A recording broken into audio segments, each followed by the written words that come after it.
सूर्योदय बस होने ही वाला है।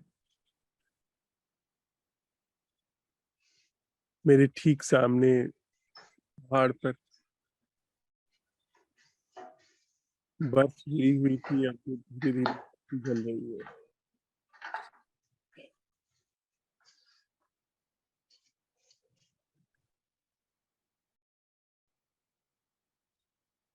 शरद ऋतु ने पूरी की पूरी दस्तक दे दी है और धान के खेतों में से अब अनाज खलिहान में आ गया है। लोगों ने पुआल और धान अलग करना शुरू कर लिया और मेरे ठीक बगल में एक चिड़िया, बहुत नन्ही सी चिड़िया, धीमे-धीमे गा रही है।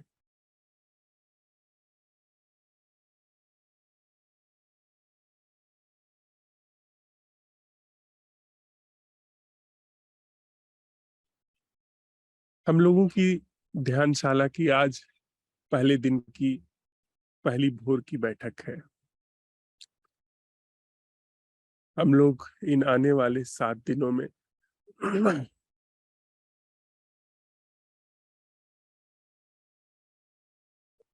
साथ-साथ चलते हुए जीवन के अन्वेषण और सत्यापन के बिल्कुल नए बिंदु, दृष्टिकोण, दृष्टा और दृष्टाकोण, इसको भली-भांति समझने जा रहे हैं और वास्तव में इन दृष्टिकोणों और दृष्टाकोणों से किस तरीके से हमारा जीवन छिन जाता है, उस पर साथ-साथ चलते हुए हम अवलोकन करेंगे। आखिर क्यों हम लोग हर महीने 1 सप्ताह के लिए साथ में इतना अपने जीवन का बहुमूल्य समय लगा रहे हैं? हर शनिवार शाम को हम बैठते हैं, हर रविवार हम लोग बैठते हैं। उसके अतिरिक्त हर महीने भोर और साँझ 1 हफ्ते के लिए बैठक करते हैं। क्यों आखिर इतना बहुमूल्य समय लगा रहे हैं? मुझे एक छोटी-सी कहानी याद आती है। हम लोगों ने पहले भी सुनी होगी, पर प्रासंगिक है इसलिए उसका संदर्भ लेना चाहूँगा। एक राजा जंगल में आखेट को गया और वहाँ पर वह भटक गया अपने साथियों से। भूखा-प्यासा वह लंबे समय तक भटकता रहा। जब थक करके वह चूर हो गया, तो एक पेड़ के नीचे उसने आश्रय लिया। उसी पेड़ के पास एक लकड़हारा भी जंगल में लकड़ियाँ काटने के लिए गया था। उसने राजा को देखा, भूख-प्यास से व्याकुल देखा, तो ला करके उसके पास जो पानी था, उसने राजा को पीने के लिए दिया, कुछ खाने के लिए दिया। राजा को थोड़ा सुध-बुध आई। राजा ने उसका आभार प्रकट किया, रास्ता पूछा जंगल से बाहर निकलने का। लकड़हारे ने रास्ता दिखा दिया और राजा वापस अपने राज्य को लौट आया। लौटते समय उसने लकड़हारे से कहा कि कभी आना मेरे दरबार में, मुझे तुम्हें सम्मानित करके खुशी होगी। समय बीता, लकड़हारे को भी एक दिन सूझा कि मैं जाकर के थोड़ा राजा से मिल आऊं। वह गया, राजा ने पहचान लिया उसे, उसे प्रेम से अपने पास बिठाया, भोजन कराया और उसको एक बाग, सोचता रहा कि इसे क्या दें, तो उसके अंदर यह दिमाग में आया कि लकड़ी से इसका बहुत गहरा नाता रहा है, तो इसको कीमती लकड़ियाँ जहाँ पर हों, ऐसा एक बाग भेंट कर दिया जाए। तो राजा ने अपना एक बाग उसे भेंट कर दिया। लकड़हारा बहुत खुश हुआ। उसको जो लकड़ियाँ जंगल में जाकर के काटना पड़ता था, वह बड़ी आसानी से नगर के पास में ही मिल जाती थी और बड़ा ही रोपा हुआ बाग था, तो सारी चीज़ें करीने से वहाँ पर थीं, आने-जाने की सुविधा थी। समय बीतता गया। कुछ महीने बाद राजा ने सोचा कि चल के अपने उस मित्र की हाल खबर ली जाए। जब वह वहां पहुंचा, उसने देखा कि बस कुछ ही पेड़ बचे हैं बाग के। बाकी सारा जो उपवन था, वह सब सपाट हो चुका है। राजा तो हैरान हो गया। वह समझ नहीं पाया कि हुआ क्या है यहाँ पर। उसने लकड़हारे को बुलाया। वो वहीं पास में ही अपना घर बना करके रहने लगा था। उसने पूछा कि पेड़ कहाँ गए? उसने कहा, आपकी बड़ी कृपा है कि आपने यह बाग मुझे भेंट कर दिया। पहले मुझे जंगल जाकर के बड़ी यातना सहनी पड़ती थी, बड़ी मेहनत करनी पड़ती थी, बड़ा रिस्क झेलना पड़ता था। अब तो यह सब कुछ यहीं पे मुझे उपलब्ध हो गया है। तो मैं लकड़ियाँ काटता हूँ और पेड़ काटता हूँ और ले जा करके उनको जलाता हूँ, जला करके कोयला बेचता हूँ। राजा को समझते देर न लगी उस नादान लकड़हारे के की बुद्धि को। उसने कहा, ऐसा करो, ये जो लकड़ियां हैं, इसमें एक छोटा सा टुकड़ा लेकर के बाजार में बिना कोयला बनाए ले जा करके बेच आओ। लकड़हारे ने कहा, ठीक है, इसका तो कुछ दाम मिलेगा नहीं, पैसे दो पैसे कोई दे दे तो बड़ी बात है। गया वो बाजार में। जा करके उसने चौराहे पर जैसे ही वह लकड़ी दिखाई, लोग दूर से ही देख देख लिए। उसको जहां पैसे दो पैसे की उम्मीद थी, वहां उसको कई 100 रुपए मिले। वह तो चकरा गया। उसने कहा कि आखिर इसमें ऐसी क्या बात है कि आप लोग इतना मूल्य दे रहे हैं?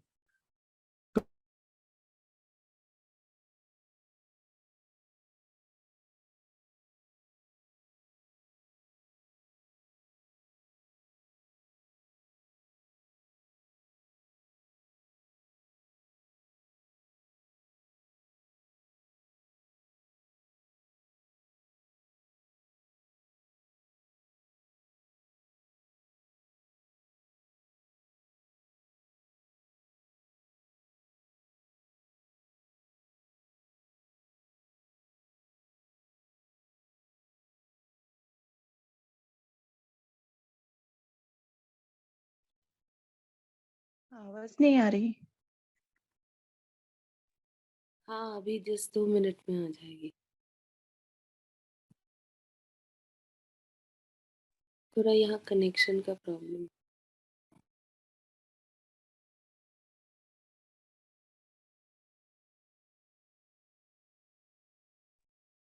मुझे सुन पा रहे हैं आप लोग?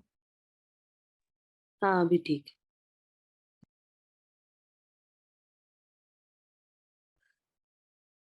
तो जैसी उस लकड़हारे की दशा थी, वैसी ही दशा कुछ हमारी है। जीवन चंदन जैसा है और हमारी बुद्धि सिर्फ जला करके कोयला निकालने जैसी है। हमारे सारे संस्कार, सारी सिखावनें, यह सब ऐसी है जैसे वह लकड़हारा चंदन वन को जला करके और उसने कोयला बना करके बेचा था। थोड़े से पेड़ बचे हैं अभी चंदन के, थोड़ी सी सांसें बची हैं। इन सांसों का क्या समुचित सदुपयोग है? सदुपयोग उस संदर्भ में नहीं जैसे एक व्यापारी करता है, सम्यक उपयोग के संदर्भ में, कि इस जीवन का वास्तव में क्या उपयोग, कैसे इसको जिया जाए, उसका उसको हम अब धीरे धीरे उघाड़ने चले हैं, उघाड़ने लगे।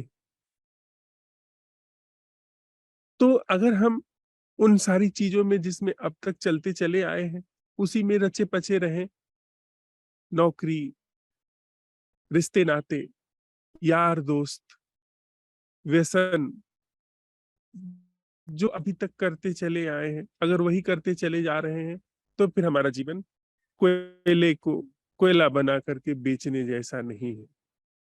देखिए ना, हम सब लोग अभी अगर हमारा अंतिम समय आए, बैठे बैठे अगर मृत्यु आ जाए, हमारे पास क्या है जो हमने जिया है? क्या हमने जिस यात्रा की है उसकी कोई गंध है हमारे पास? एक फूल जब खिलता है तो उसके पास जब मुरझाने से पहले वो गंध बिखेर करके जाता है, सौंदर्य बिखेर करके जाता है, जीवंतता बिखेर करके जाता है यहाँ पर। और जब जाता है तो सौंदर्य, गंध, जीवंतता वह सब उसके प्राणों में समाहित होकर के आगे बढ़ जाती है। क्या ऐसा कुछ अब के पहले हमारे पास था? कोई ऐसी जीवंतता थी जो मृत्यु आ जाती तो हम उसके साथ जब जाते तो हमारे साथ वह जीवंतता होती? कोई ऐसी खुशी, अकारण खुशी, बनावटी नहीं, जो हमारे संस्कारों से आई? कोई ऐसा जीवन का सौंदर्य, उत्फुल्लता, प्रफुल्लता, कुछ ऐसा था हमारे जीवन में? नहीं था। हमारे पास जो भी कुछ था बड़ा ही बनावटी था। इसलिए हम लोग नियमित रूप से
अब थोड़ी-सी जीवन की झलक आनी शुरू हुई है जिसमें यह पता चला है कि बुद्धि आग की तरह जीवन को जलाती है और सिर्फ कोयला बनाती है, कुछ और नहीं। निष्प्राण, कालिख का कोई अर्थ नहीं जिसका, ऐसे बना के जाती है। थोड़ी-सी जागरण की जो झलक आई है, उसी को हम अब से सबसे पहले माँज रहे हैं। जिसको भी ये झलक आ जाएगी कि मैं जीवन का कोयला बना रहा हूँ, वो सबसे पहले उपाय करेगा आगे बढ़ने से कि वास्तव में क्या इस जीवन का कोई ऐसा ढंग है जीने का जो कि कोयले का नहीं है। तो हम जो ये रोज साथ में बैठते हैं, हर सप्ताहांत पे मिलते हैं, उसमें हम सीख रहे हैं कि बिना कोयला बनाए जीवन को जीने की विधा। यदि कोई है तो उसको उघाड़े, क्योंकि कोयला, अगर हम, यही कोई कहेगा ना कि कहाँ ये सब कुछ छोड़ करके इन सारी चीजों में हम लोग लगे हैं। कोयला जलाना, कोयला बनाना लगातार भी अगर हम करते रहें तो कोयला ही बनेगा। जो हम छोड़ करके यहाँ बैठे हैं वहां हम कोयला ही बनाते। हम चंदन को घिसने की कीमिया नहीं जानते थे कि चंदन कैसे गमकता है, कैसे महकता है, वो नहीं जानते। इसलिए सब छोड़ करके पहले हम चंदन का कैसे जीवन है उसको समझ रहे हैं, बिना उसको कोयला बनाए। फिर थोड़ा और आगे बात हम लोग साथ साथ चलते हुए, देखते हुए समझें कि हमारे बीच में कोई रहनुमा नहीं। यह बात जितनी स्पष्टता से हमारे भीतर बैठ जाए उतना ही शुभ है। कम से कम यह व्यक्ति रहनुमा नहीं है, हम साथ में चल रहे हैं। रहनुमा होना बड़े से बड़ा पाप है। किसी को रास्ता दिखाना जबकि परमात्मा है उसके अंदर बैठा हुआ, यह एक एक तरीके से पाशविकता है। एक तरीके से यह नहीं करना चाहिए, नहीं करने जैसा है। यह कुछ ऐसा है जैसे हम सब मित्र एक दूसरे का हाथ हाथ में लेकर के साथ साथ चलते हुए चाय के बागान से गुजर रहे हैं, नदी के किनारे गुजर रहे हैं, धान की खेतों में गुजर रहे हैं जिसकी फसल कट चुकी है। हम साथ में चल रहे हैं, लेकिन जहां हमारे डग पड़ रहे हैं, जहां हमारे कदम पड़ रहे हैं, उसकी सारी जिम्मेदारी हमारी है। हमारे शरीर का जो संतुलन बना हुआ है मेड़ पर, उसकी जिम्मेदारी हमारी है। हम बस साथ में चल रहे हैं और ऐसे ऐसे वन में चल रहे हैं, ऐसे जंगल में चल रहे हैं जो अनदेखा है। न मेरे द्वारा देखा गया है, न ही आपके द्वारा देखा गया है। जो यह क्षण अभी आया है, इसको मैं नहीं जानता हूँ, कोई नहीं जानता है। कोई कैसे जान सकता है जब यह आया ही नहीं है? इसलिए इसको देखने की, समझने की निर्दोष आँख मेरी भी है और आपकी भी। जो कोण है, जो जीवन के कोण हैं, उनसे मुक्त होकर के हम देखने की कीमिया सीख रहे हैं कि क्या बिना कोण के हम लोग देख सकते हैं? निर्दोष, निष्कपट आँख से देख सकते हैं। चूक सिर्फ कपट से देखने में होती है।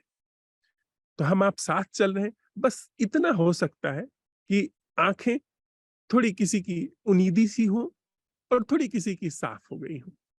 पर जिसकी साफ हो गई है उसकी आँख उसके अपने लिए साफ हुई है। अगर मेरी आँख साफ नहीं है, आपकी आँख साफ है, तो आप बता सकते हो थोड़ा-सा कि देखना आगे जो है काँटा है, पर देखना मुझे पड़ेगा कि काँटा कहाँ है। संतुलन मुझे शरीर का बनाना पड़ेगा कि कैसे चलना है। तो इसलिए हम साथ में चल रहे हैं, लेकिन सारा दारोमदार, सारी ज़िम्मेदारी हमारी अपनी है। इसलिए हम पहले ही स्पष्ट हो लें कि हमारे बीच में कोई गुरु नहीं, कोई रहनुमा नहीं। हम साथ में चल रहे हैं और सारी ज़िम्मेदारी अवलोकन के अन्वेषण की हमारी अपनी निज है। कोई शास्त्र नहीं है। क्यों? क्योंकि हम बुद्धि का उपयोग नहीं कर रहे हैं। हम अवलोकन का उपयोग कर रहे हैं। शास्त्र उपयोगी है जहाँ पे बुद्धि का उपयोग हो। अगर हम बुद्धि का उपयोग करते तो शास्त्र बता देता कि ऐसा-ऐसा है, ऐसा-ऐसा हुआ है। शास्त्र वही नहीं जो कि किताबों में लिखा है। शास्त्र बहुत सारे हमारे भीतर पढ़े हुए हैं, जो कि हमको इशारा करते हैं, हमारे अनुभव, हमारे पुराने अवलोकन वो सब इशारा करते हैं, हमारी याददाश्त वो सब इशारा करते हैं, वो सब बताते हैं। लेकिन बुद्धि का हम उपयोग ही नहीं कर रहे हैं। बुद्धि का उपयोग हर बार नैसर्गिक जागरण के लिए कर रहे हैं। इसलिए हमारे लिए शास्त्र उपयोगी नहीं। और जितना उपयोग शास्त्र का है, उतना हम साथ-साथ चलते हुए स्वयं संवाद करके कर लेते हैं। देखते हैं, दूसरे को बता देते हैं कि देखना भाई, आगे जो मेड़ है वो टूटी हुई है। बस उतना शास्त्र का उपयोग है। उसके बाद भाई को तो आगे जाना है, आगे चलना है। वो खुद देखेगा कि कैसे इस नाले को पार किया जाए, कैसे इस मेड़ पर संतुलन बना करके चला जाए। इसलिए हमारे लिए किसी भी तरह की लिखी पढ़ी चीज का कोई उपयोग नहीं है। बहुत ही छोटा उपयोग है, वह भी हम लोग संवाद से कर लेते हैं, या कभी-कभी कबीर को गा लेते हैं, कृष्ण जी को सुन लेते हैं, बस इतना है। लेकिन सारा अवलोकन निपट रूप से हमारी जिम्मेदारी है। विधियों का उपयोग नहीं कर रहे हैं, वह बात भी स्पष्ट है, क्योंकि विधियां पूर्व निश्चित होती हैं, जिनका हमें अनुपालन करना होता है। हम किसी पूर्व निश्चित चीज का अनुपालन नहीं कर रहे हैं। जो अभी है, यही है, उसी को देख रहे हैं। विधियां किसी लक्ष्य को पहुंचाने के लिए होती हैं। हमें कहीं पहुंचना नहीं है। हमें जो है कहीं पहुंचाने का मतलब है कि जीवन को कोयला बनाना, कहीं पहुंचाना, वो कहीं होना। कल हमारे समूह में ये संवाद में बात आई थी ना कि 1907 में 1903 में बंबई का ताज होटल बना, ताज पैलेस, और 1907 का एक इस्तेहार हाथ लगा जिसमें जो लग्जरियस सुविधा ऑफर की गई है वो है इलेक्ट्रिक बल्ब की, मतलब जो बिजली बत्ती है उसकी सुविधा ऑफर की गई है लग्जरियस में, और इलेक्ट्रिक फैन की, कि आपको इस होटल में दिया नहीं जलाना होगा कि पूरे कमरे में धुआं धुआं भर जाए। आपको इलेक्ट्रिक बत्ती मिलेगी, आपको इलेक्ट्रिक का पंखा मिलेगा। आप देखते हैं, हमको उसका पता भी नहीं चलता कि हम इलेक्ट्रिक बत्ती और इलेक्ट्रिक पंखे के नीचे बैठ करके काम कर रहे हैं। वो हमारे लिए बिल्कुल साधारण सी बात है। तो कभी जब वह नहीं थी तो बहुत थोड़े से लोगों को उपलब्ध थी। जैसे आज भी ताज पैलेस बहुत थोड़े से लोगों को उपलब्ध है, जहां लाखों में किराया है एक दिन का। वहां जो सुविधा है वो सिर्फ इसलिए है कि थोड़े से लोगों को उपलब्ध है। अगर वही एसी, वही स्विमिंग पूल, वही साना बाथ, ये सारी चीजें हम सबको उपलब्ध हो जाए तो ताजमहल, ताज पैलेस होटल का कोई महत्व नहीं रहेगा। तो महत्व इस बात में नहीं है कि वह जो बिजली बत्ती थी उससे कोई वैभव झलकता था ना, वहां पर जो स्विमिंग पूल है, जो आलीशान कमरे हैं, उसमें उसमें कुछ वैभव है, ऐसा नहीं है। वैभव है कि वहां पर जो कमरा उपलब्ध है वह दूसरे को नहीं उपलब्ध है। इस बात का वैभव, ये बड़ा रुग्ण वैभव है। जिस वैभव देखते हैं, ये जो अभी भोर हो रही है, ये वैभव है, ये सौरभ है, क्योंकि ये सबको उपलब्ध है। ये अभी इस पपीहे को भी उपलब्ध है जो अभी यहाँ पर गा करके गया है। ये हर अमीर गरीब को उपलब्ध है। यह जागरण, ये चारों तरफ जो फूल खिल रहे हैं, ये सबको उपलब्ध है। लेकिन जो ताज पैलेस का वैभव है वह चुनिंदा लोगों को उपलब्ध है। इसलिए वह वैभव रुग्ण वैभव है।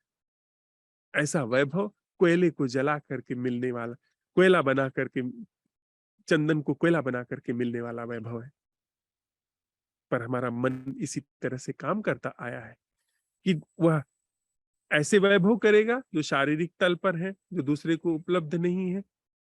इसके बाद फिर वह कुछ ऐसे वैभव बनाएगा जो कि पूरी तरीके से काल्पनिक है। जैसे भारत रत्न, ज्ञानपीठ पुरस्कार, परमवीर चक्र, नोबेल पुरस्कार, या जो ब्रिटेन के शाही पुरस्कार है, ये मैग्सेसे पुरस्कार, या और भी जो पुलित्जर पुरस्कार, ये सारी चीजें पूरी तरीके से काल्पनिक है, पूरी तरीके से बनावटी। अब इसको पाने के लिए सारी दुनिया के लेखक लगे हुए हैं, सारी दुनिया के तथाकथित समाज से भी लगे हुए हैं। उनकी नजर नोबेल पुरस्कार पर होती है कि नोबेल पुरस्कार मिल जाए फिर तो अपना ही नहीं पूरे देश का कल्याण हो गया, फिर तो सदियों सदियों तक नाम गूंजता रहेगा। तो वस्तुतः ये सब रुग्ण वैभव है। आप देखें अगर तो ये जीवंत नहीं है। इन नोबेल पुरस्कार में प्राण नहीं होता है, पर लोग पूरी की पूरी जिंदगी लगा देते हैं। ऐसे बड़े राजनेता हैं जो चाहते हैं कि उनको नोबेल पुरस्कार मिल जाए शांति का। तो हम आप साथ साथ चलते हुए जो रुग्ण वैभव है, जो ये मन हमारा दिखाता है, जो हमारे संस्कार दिखाते हैं, जो कोयले की गति है, उस तरफ से विमुख होकर के, उसको समझ करके जो सम्यक वैभव है जीवन का, उसमें प्रवेश करते हैं, उसमें प्रवेश करने जा रहे हैं। और विधियां, सारी विधियां इसी तरह के रुग्ण वैभव को लेकर के आती हैं, शक्ति लेकर के आती हैं, सामर्थ्य लेकर के आती हैं। ये कोई सत्य लेकर के नहीं आती। और जो सच्चा वैभव है, वो सत्य के साथ परछाई के रूप में आता है। क्या करिएगा अगर इस सारी दुनिया में लोग अपने मन को ही नहीं समझ पा रहे हैं, ऐसी स्थिति में आप दूसरे का मन पढ़ने में सक्षम हो जाए?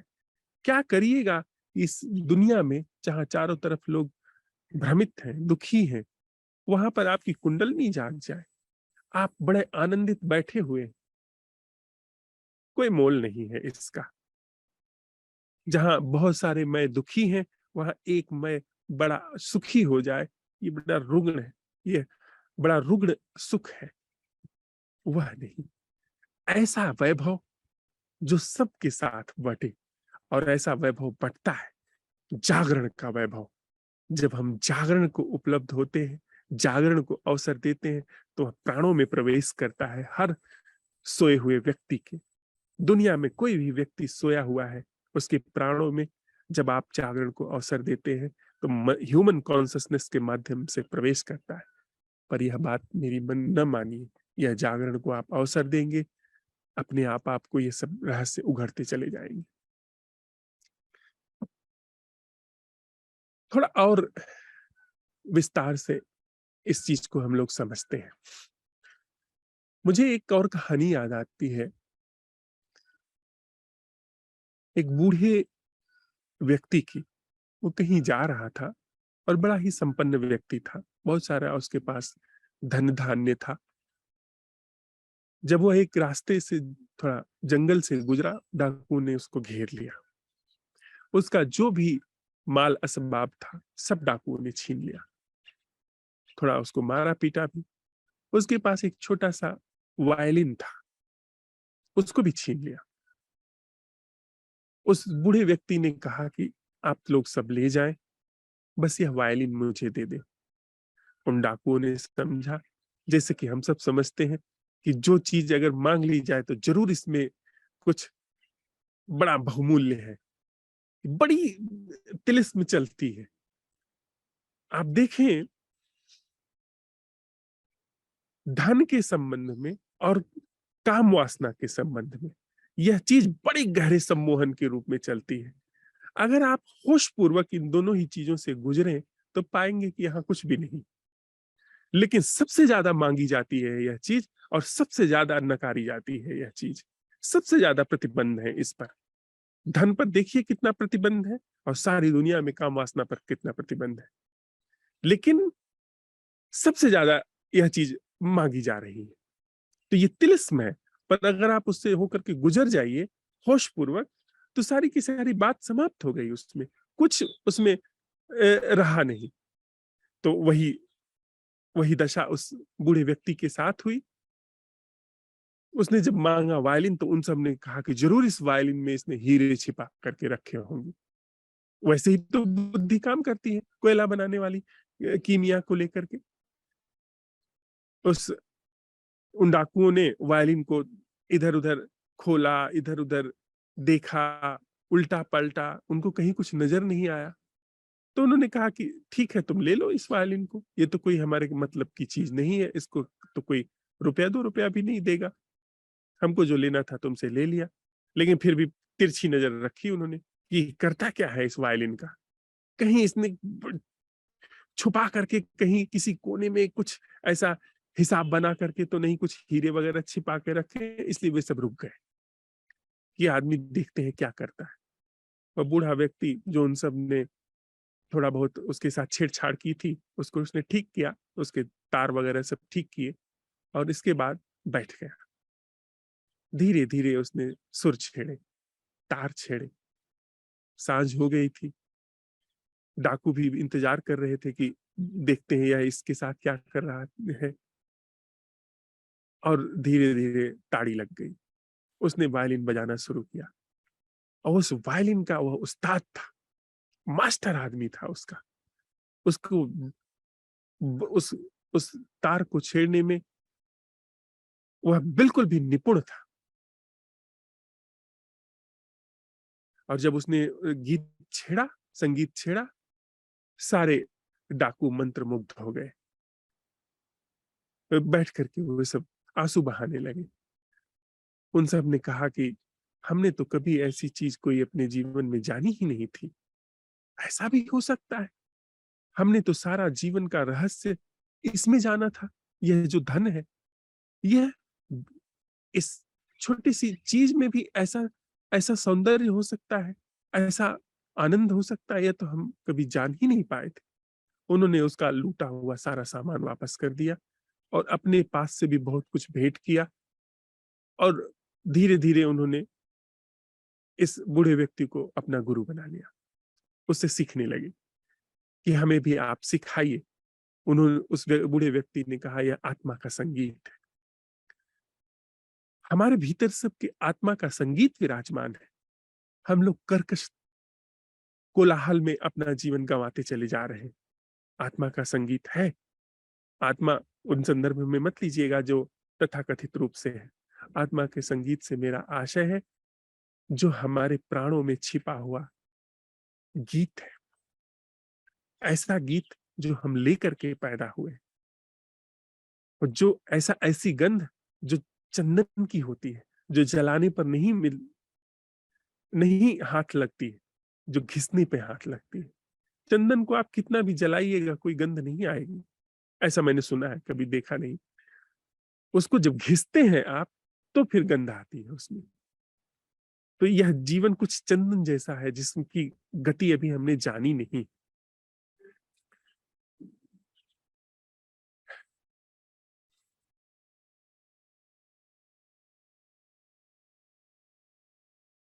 तो हमारे ध्यानशाला का जो यह बिंदु है, उसमें सबसे पहले हम लोग दृष्टि पर संवाद करते हैं, दृष्टि पर बात करते हैं।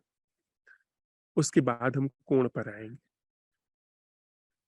आप देख सकते हैं कि इस दीवाल की कोई दृष्टि नहीं, वृक्ष के पास दृष्टि नहीं।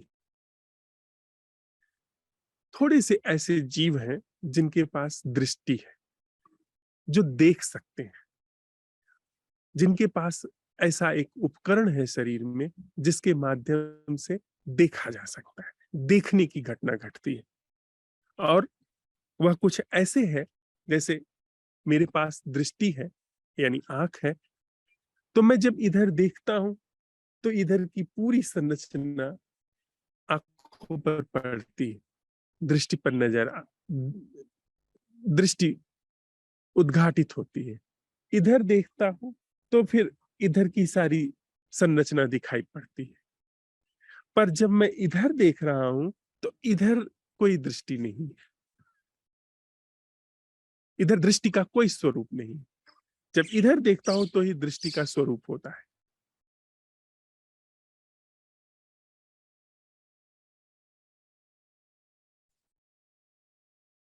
वहाँ दे जाओ भाई, वहाँ रख दो। हाँ? कल ले जाना।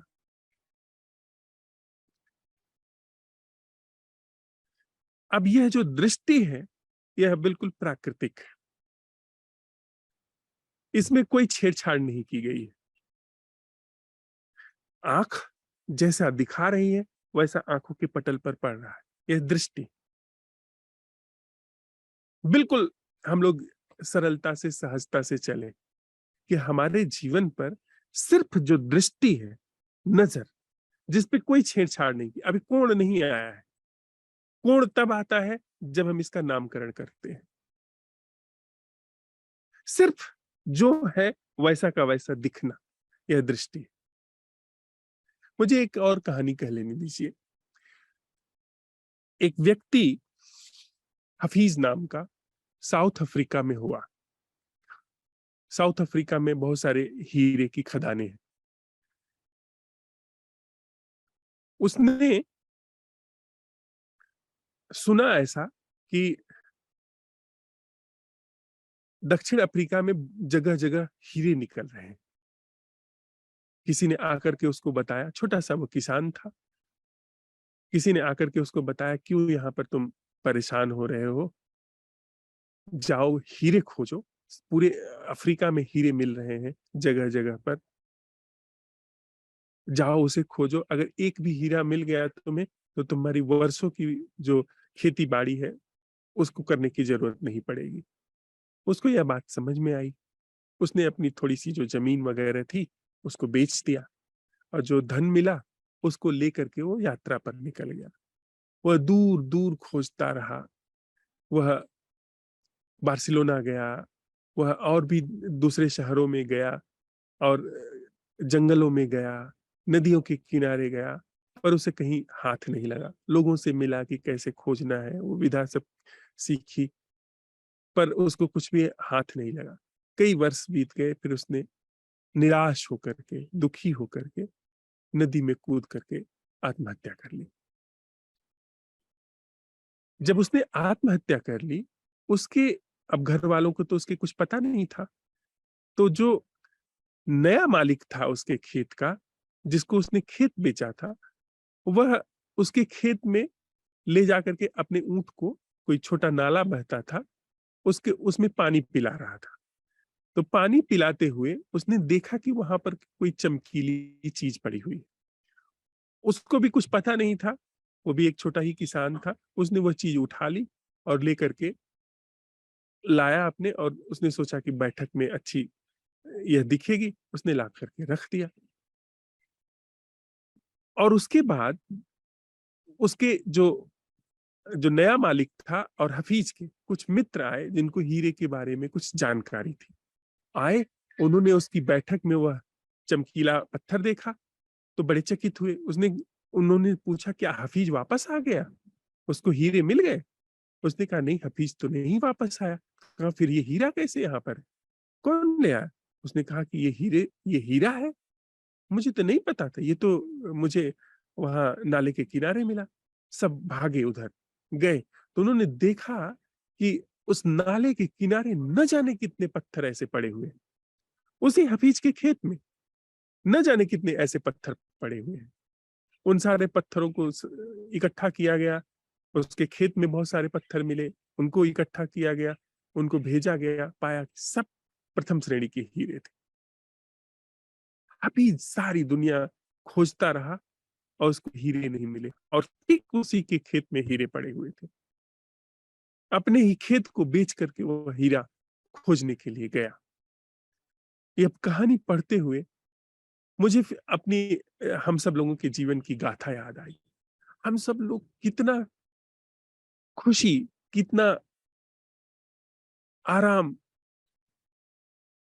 खोजते हैं और उसे पाने के लिए न जाने कितना उल्टा-सीधा यत्न करते हैं, न जाने कितना हम सताए जाते हैं। जबकि जो खुशी है, जो वास्तविक खुशी है, जिसकी हमारे गहरे में अंतस में समझ भी, इसीलिए कोई खुशी हमको बहुत देर तक रास नहीं आती है, क्योंकि भीतर उसकी कहीं न कहीं गहरे में समझ है कि असल खुशी क्या होती है, और उससे उसकी तुलना होती है। इसलिए सारी खुशियाँ फेड हो जाती हैं, कि कितनी भी बड़ी खुशी आपको मिले, थोड़ी ही देर बाद फेड हो जाएगी, क्योंकि अंदर जो असल खुशी है, उसकी समझ है।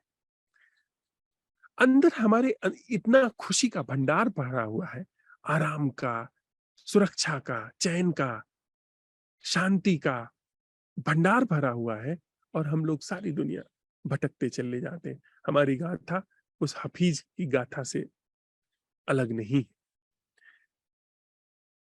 तो इन सारे बिंदुओं को हम लोग, चूँकि कई सारी ध्यानशालाओं में साथ में चलते हुए परख पाए हैं और थोड़ी-थोड़ी या बहुत हमारे अंदर जागरण की समझ आनी शुरू हुई है। इसको ध्यान में रखते हुए दृष्टि पर आज थोड़ा प्रयोग करते हैं। ये दृष्टि क्या है? यह जो हमें प्राकृतिक रूप से दृष्टि मिली है, इसको बिना छेड़छाड़ किए इसका सदुपयोग क्या है प्राकृतिक तल पर, कि जहां सिर्फ नजर पड़े। अभी दृष्टि के साथ कोई कोण हम न लेकर के आए, कोण पर हम पीछे बात करेंगे। आज दिन में हम पूरी अपनी कोशिश से यह देखते हैं कि हमारे जीवन में इस दृष्टि का स्वरूप क्या है और इस दृष्टि की गति क्या है। यह दृष्टि हम ऐसे समझे थोड़ा, कि जब मैं इधर देखता हूं, दृष्टि पड़ी और पढ़ने के साथ ही मुझे तत्क्षण वह मेरे मस्तिष्क में वह चीज एक्टिव हो गई कि धर्मशाला, ये धर्मशाला की घाटी है। पड़ गई, यानी दृष्टि बाधित हो गई। जैसे ही वह कोण आया कि यह धर्मशाला शहर है, वह दृष्टि बाधित हो गई। बिना एक कोण को लाए, बिना किसी भी कोण को लाए दृष्टि की क्या गति है, इसके साथ हम लोग ठहरते हैं। यानी जब नजर आ रही है कोई चीज, तो उसको नजर आने दें, उसको देखते, उसको दिखने दें, उसको दिखाई पड़ने दें और देखें कि वहां पर क्या घट रहा है। जल्दी से उसको भाषा में न ले आए, जल्दी से उसको कोण में न लेकर के आए। जो कुछ घट रहा है उसको यथावत हम देखते रहें, देखें क्या होता है। यह सूर्योदय हुआ है अभी, पहाड़ की ऊंची पहाड़ की जो वो सबसे ऊंची चोटी है, उस पर किरणों के एक बागुड़ लग गई है। उसको देखते हुए क्या घट रहा है, क्या हमारे भीतर हो रहा है, जो भी इस दर्शन से घट रहा है उसको जीवन में उतरने का अवसर दे, उसको उतरने दे। घर के कोई सदस्य है, बच्चा है, पति है, पत्नी है, भाई बहन है, उनको देखें और बिना कोण को लाए, बिना किसी मानसिक घटना को लाए, बस उसको घटने दें, कि देखें कि क्या घट रहा है। उस बच्चे को देखने में, उस व्यक्ति को देखने में क्या घट रहा है। उसके घटते, उसकी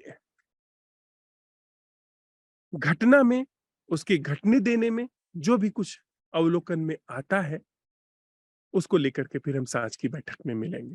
फिर धीरे-धीरे हमारा यह अन्वेषण और गहरे तलों पर बढ़ता चला जाएगा। थोड़ी देर के लिए हम लोग साथ में बैठते हैं, इसके बाद कुछ प्रश्न हो, तो उसको लेकर के हम संवाद कर लेंगे, दृष्टि को लेकर के।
हाँ, अनिल भाई।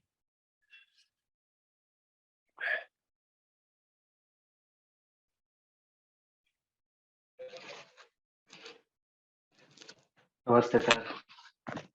तो भाई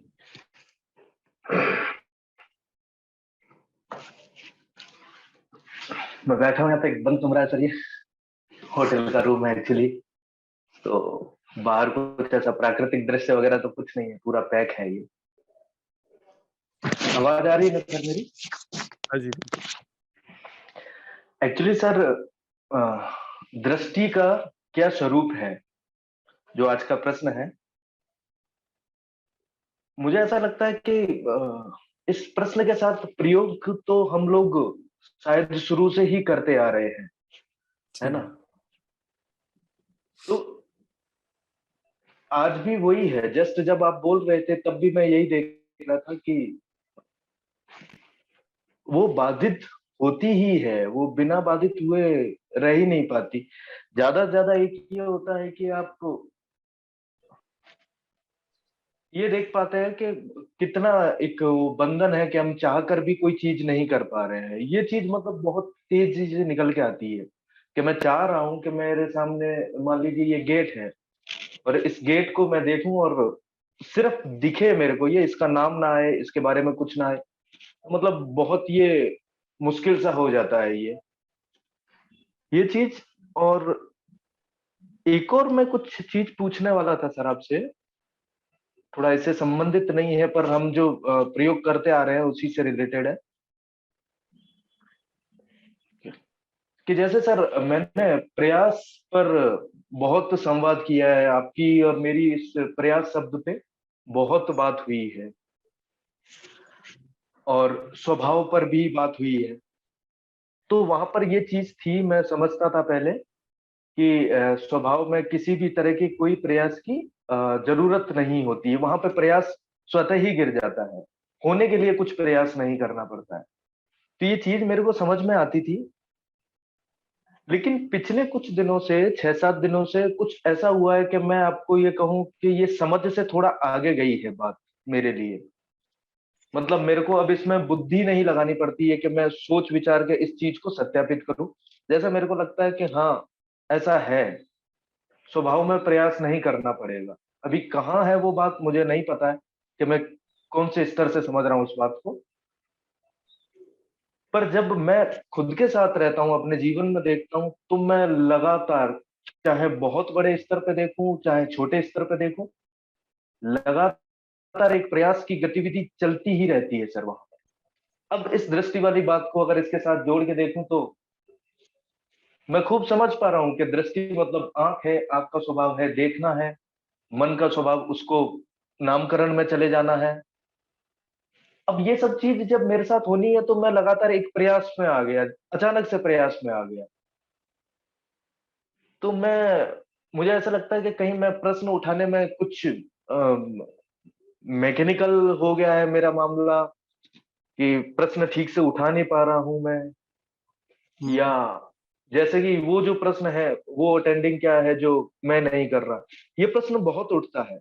लेकिन इसके जस्ट जो अगला प्रश्न है ना सर, आज उस बैठक को करते हुए करीबन 2 महीने होने आए, वो प्रश्न मेरे से आज तक नहीं उठा कि मेरा अभी और यही समूल अंत क्या है। वो उठता ही नहीं मेरे से सर वो क्वेश्चन। ठीक है। अच्छा, एक कौंध वाली जो बात थी, हम कहते कि कौंध आए, मुझे बहुत शुरुआत में कौंध आती थी, मुझे पता चलता था, और मैं एक कुछ अजीब सा एक्साइटमेंट टाइप फील होता था मेरे को उस वक्त। अब मैं वो एक्साइटमेंट फील नहीं करता हूँ। और मैं ऐसा भी नहीं कह सकता कि मैं बहुत टाइम बेहोशी में रहता हूँ, पर एक कहता ना कि कुछ कौंध आ गई, कुछ अलग हो गया है, वो मुझे नहीं पता चलता है कि कौंध आ गई है। तो मैं इसीलिए वापस इसी क्वेश्चन पे ही रहूंगा वापस। तो सर ये प्रश्न के साथ रहना क्या है, कि मैं इसमें कुछ गड़बड़ कर रहा हूँ क्या प्रश्न के साथ रहने में, या, ऐसा कुछ? अगर आप देखें कि मैं एक ऐसा व्यक्ति हूँ जिसने सिर्फ जंगल को, मतलब चंदन के वृक्ष को कोयला बना करके बेचा है। आप आते हैं और मुझे सारी इसकी संरचना को समझाते हैं, दिखाते हैं। मेरा सबसे पहला एक्शन क्या होगा? मैं चंदन के पेड़ को काटने जा रहा हूँ और आपने वो सारी चीज मुझे समझा दी, दिखा दी और मुझे समझ में भी आ गई। कि असल में यह चंदन का पेड़ है और मुझे चंदन की समझ है कि ये बहुत बहुमूल्य है, बिकता है। मेरा सबसे पहला एक्शन क्या होगा? मैं जहाँ हूँ, क्या वहीं पर रुक करके देखना नहीं शुरू कर दूँगा? जी, यानी यदि प्रयास हो रहा है, तो प्रयास को रोकना तथ्य नहीं है, प्रयास हो रहा है यह तथ्य है। जी, अपनी बात समझा पा रहा हूँ?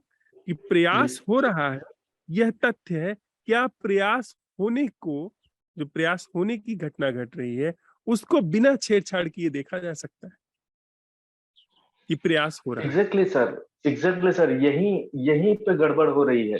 मैं बखूबी देख पाता हूँ कि हाँ, यहाँ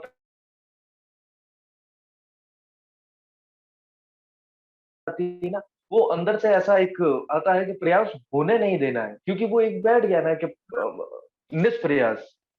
वहीं पे मैं चाहकर भी वहाँ पे कुछ नहीं कर पा रहा, ऐसा कुछ हो रहा है।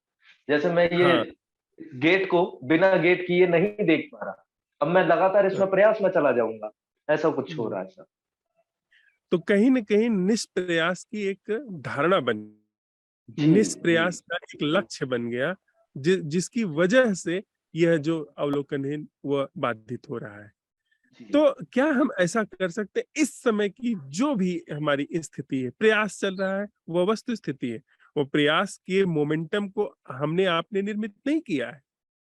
जो प्रयास की का ढर्रा है, ढाँचा है, वो हमने आपने निर्मित नहीं किया है। वो सब हमारी कंडीशनिंग से आया है। इसलिए वो एक तथ्य है, वो एक वास्तविकता है। क्या उस प्रयास के द्वारा ही देखने की वास्तविकता को हम सवाल उठा करके कि इस संरचना को जो प्रयास की चल रही है, उसको बिना प्रयास के देखना क्या है? उसको कुछ छेड़-छाड़ करें ही ना कि मुझे अब निष्प्रयास होना है। मुझे कुछ नहीं होना है। मैं निष्प्रयास करने नहीं जा रहा हूँ। मैं बस सवाल उठा रहा हूँ कि ये जो प्रयास की निरंतरता बनी हुई है, यह जो देखते ही नामकरण तत्क्षण आ जाता है, यह जो घटना घट रही है, क्या इसका कोई ऐसा अवलोकन हो सकता है, जो मैं नहीं कर रहा हूँ?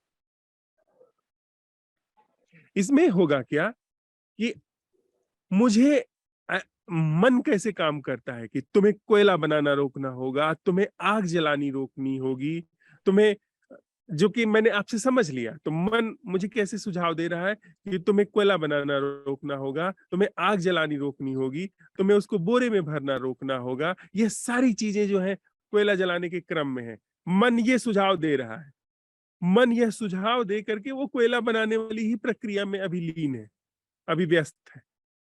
क्या मेरी अगर मैंने कुल्हाड़ी उठाई है चंदन का पेड़ काटने के लिए, तो जैसे ही मुझे समझ में आया, वहीं मेरे हाथ में कुल्हाड़ी रुक गई। यानी जो प्रयास की संरचना चल रही है, उस प्रयास की संरचना के साथ भी मैं कोई छेड़छाड़ नहीं कर रहा हूँ। उस प्रयास की संरचना को क्या निःप्रयास नहीं, बिना प्रयास के देखा जा सकता है। यानी मैं उसमें बिना प्रयास के देखने भी नहीं जा रहा हूँ, जो प्रयास की संरचना चल रही है। जो भी इस क्षण की वस्तु स्थिति है, जैसी भी है, प्रयास चल रहा है, चलने दीजिए। कोयला बन रहा है, बनने दीजिए। आग जलाई जा रही है, आँच लग रही है, लगने दीजिए। कुछ भी उसके साथ छेड़छाड़ नहीं हमको करना है। उस पूरी संरचना का क्या ऐसा अवलोकन हो सकता है जो बिना प्रयास के? यह सवाल उठते ही कि प्रयास की जड़ टूट जाएगी, उसका मोमेंटम टूट जाएगा। यानी मेरा हाथ रुका, तो इस हाथ के रुकने में ही प्रयास का मोमेंटम टूट गया। वह जो वहां पर मैं आइडिया बना करके प्रयास को रोकने की कोशिश कर रहा था और नहीं टूट रहा था उसका मोमेंटम, पर यहाँ यह इस प्रयास की घटना को निष्प्रयास देखने में मोमेंटम टूट गया और इसका मोमेंटम टूट गया, चीजें फिर खंडित होने लगी। चीजें फिर वो मोमेंटम है जो उसको बनाए रखता है। फिर आपको सूत्र हाथ में लग गया, फिर आप बड़ी आसानी से उसी उसी कीमिया का उपयोग करके हर बार निः प्रयास को अवसर देते चले जाएंगे। देखिएगा ये इसको बात तो और इसके बाद बखूबी समझ में आती है, बखूबी समझ में आती है। अभी भी आपसे बात करते समय भी मैं वो पूरा दिखाई दे रहा है सब कुछ। लेकिन जैसे ही मैं जाता हूँ अपने मतलब दिन में पूरे में व्यस्त होता हूँ, तो मेरे को बार-बार बस एक ही ख्याल आता है कि प्रश्न के साथ रहना है, प्रश्न के साथ रहना है और वो एक अजीब-सा वो क्रिएट कर देता है। जैसे एक बीच में एक फ़ेज़ ऐसा आया था कि मैं ये कभी नहीं सोचता था कि मुझे प्रश्न के साथ रहना है। वो अचानक से ही प्रश्न आता था और थोड़ी देर ठीक है 5 मिनट 7 मिनट के लिए जो कर रहे थे, रोक के थोड़ी देर बैठ गए वहाँ पर। लेकिन अब ऐसा होता है कि मैं देख रहा हूँ कि नहीं मैं सब चीज़ें ठीक ही हैं, मैं कुछ बहुत लंबे समय से कुछ अनर्गल विचार नहीं कर रहा हूँ, मैं कुछ प्लानिंग में नहीं लगा हूँ, मैं बस बैठा ही लेकिन एक विचार जो है वो कंटीन्यूअस आता है। अरे! आज प्रश्न नहीं उठाया, आज प्रश्न के साथ नहीं है, आज प्रश्न के साथ नहीं है। तो ये चीज़ एक लगातार बनी हुई है, कंटीन्यूअस पर ऐसा ये हो रहा है पिछले couple दिन से। नहीं, पर प्रश्न क्यों उठाना? प्रश्न तो इसलिए उठाना था ना कि जो भी कुछ घट रहा है उसके प्रति जागरण हो, जी। उसके प्रति एक निःप्रयास अवलोकन हो। तो अगर निःप्रयास अवलोकन घट रहा है, नैसर्गिक जागरण वहाँ पर बना हुआ है, तो प्रश्न उठाने की कोई ज़रूरत नहीं है। कि कोई बिल्कुल सही बात बस है। पर ये विचार ही कंटीन्यूअस स्ट्राइक करता रहता है अपने से, मैं ना चाहूँ ना तब भी ये घूमता ही रहता है। तो इसके यही एक साथ बात फिर रह गई है, तो इसके साथ इसके प्रयोग साथ करने का। इसके साथ प्रयोग करिए कि यह जो लगातार विचार बन रहा है, जो इसने एक नया मोमेंटम बना लिया निरंतरता का, इसका क्या ऐसा अवलोकन हो सकता है जो मैं नहीं कर रहा हूँ? या वह जी। प्रश्न उठाना क्या है जो निरंतरता में नहीं? क्या प्रश्न इस तरह से उठाया जा सकता है जो निरंतरता में नहीं? तो ये मोमेंटम टूट जाएगा।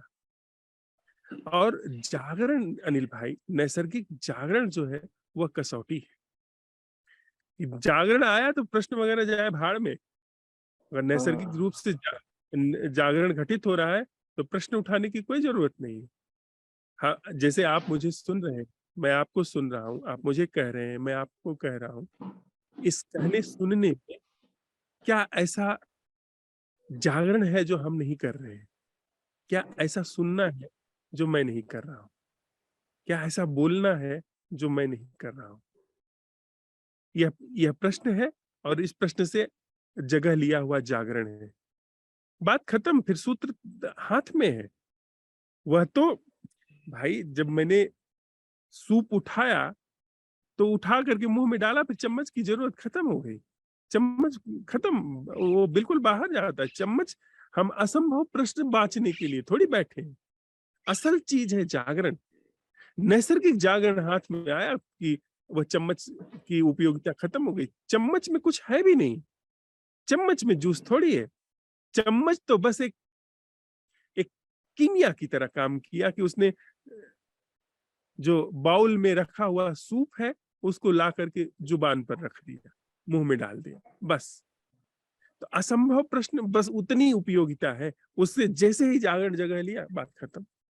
तो क्या हम आप जब यहाँ संवाद कर रहे हैं, तो इसमें इस प्रश्न के साथ है कि इस संवाद में वह सुनना क्या है जो मैं नहीं कर रहा?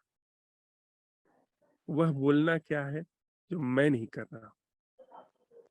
और इस कहने सुनने के साथ क्या जागरण है? जागरण नैसर्गिक वाला।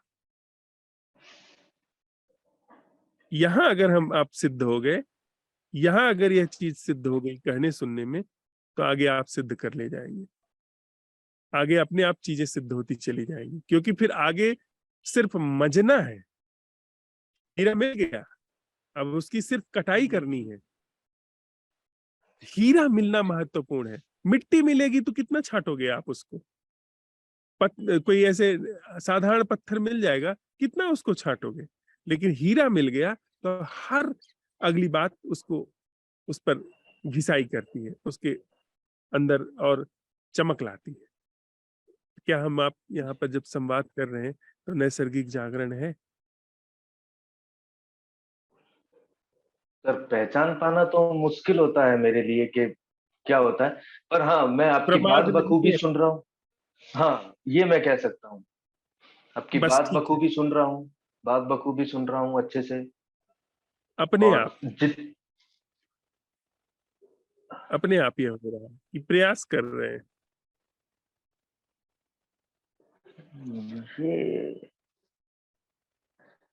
ये एक पॉइंट रह जाता है सर, इसको मैं ये सब- मतलब टेस्ट नहीं कर पा रहा हूँ अपने उस पे कि ये अपने आप हो रहा है या मैं कर रहा हूँ, ये वाकई नहीं मैं बता पा रहा हूँ सबको। तो इस अन्वेषण को जगह दीजिए अनिल भाई, कि जब आप हम्म, मुझे सुन रहे हैं, इस सुनने में क्या कोई ऐसा सुनना है जो आप नहीं कर रहे हैं। और वो जी सुनना फिर यांत्रिक नहीं है, सुनना पर आप नहीं कर रहे हैं। वहां से फिर दृष्टि का साफ होना शुरू होता है। जैसे बाहर से हम लोग ले लें इस चीज को, यह जो सामने वृक्ष है, इसका वह देखना जो मैं नहीं कर रहा हूं, वहां से सहारा ले लें। इस वृक्ष का वह देखना जो मैं नहीं कर रहा हूं। खूब इस चीज को इस मज जाने दें। वृक्ष को देखते हुए अपनी भूमिका की व्यर्थता को खूब मज जाने दें। खूब वृक्ष को दिखने दें और देखें कि वहां आपकी कोई भूमिका नहीं है, पर वृक्ष बखूबी दिख रहा है। फिर उसको लेकर के आए भीतर। जब कोई व्यक्ति बोल रहा है तो उसको उसको सुनने, उसको देखें। बाहर पंछी बोल रहा है, उसमें उस सुनने को मज जाने दें कि क्या इसका ऐसा सुनना है जो जिसमें मेरी कोई भूमिका नहीं। उसकी आवाज पंछी की पूरी भीतर उतर जाने दें। अब आपकी कोई भूमिका नहीं है, वो आवाज। ये तोता जो अभी गया है, इसकी आवाज मेरे भीतर उतर गई, प्राणों तक उतर गई। मेरी कोई भूमिका नहीं थी।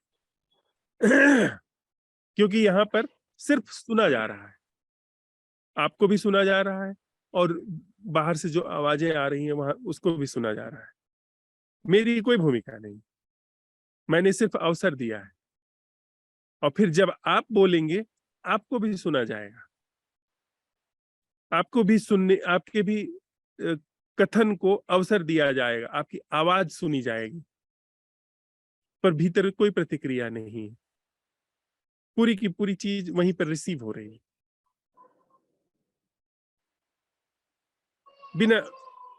उसी तरीके से जैसे वृक्ष को देखा गया, वैसे ही आपको देखा जा रहा है। जैसे उस तोते को सुना गया, वैसे ही आपको सुना जा रहा है, बिना प्रयास। और वहां पर नैसर्गिक जागृति विद्यमान है, तो वह जरा सा भी कप नहीं रही है। इसके बाद प्रतिक्रिया आती है। प्रतिक्रिया मतलब कि जो भी आपने कहा है उसका एक उत्तर आता है।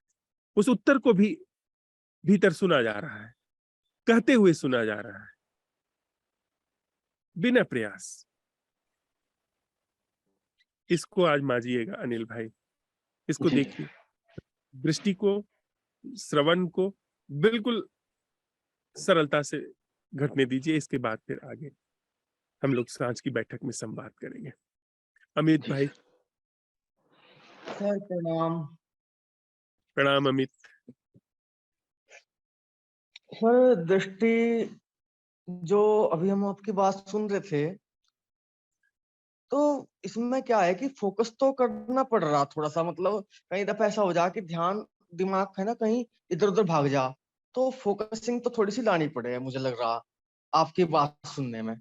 और जो वैसी चीजें हैं, अकस्मात चिड़ियाओं का आकाश में उड़ते दिख जाना,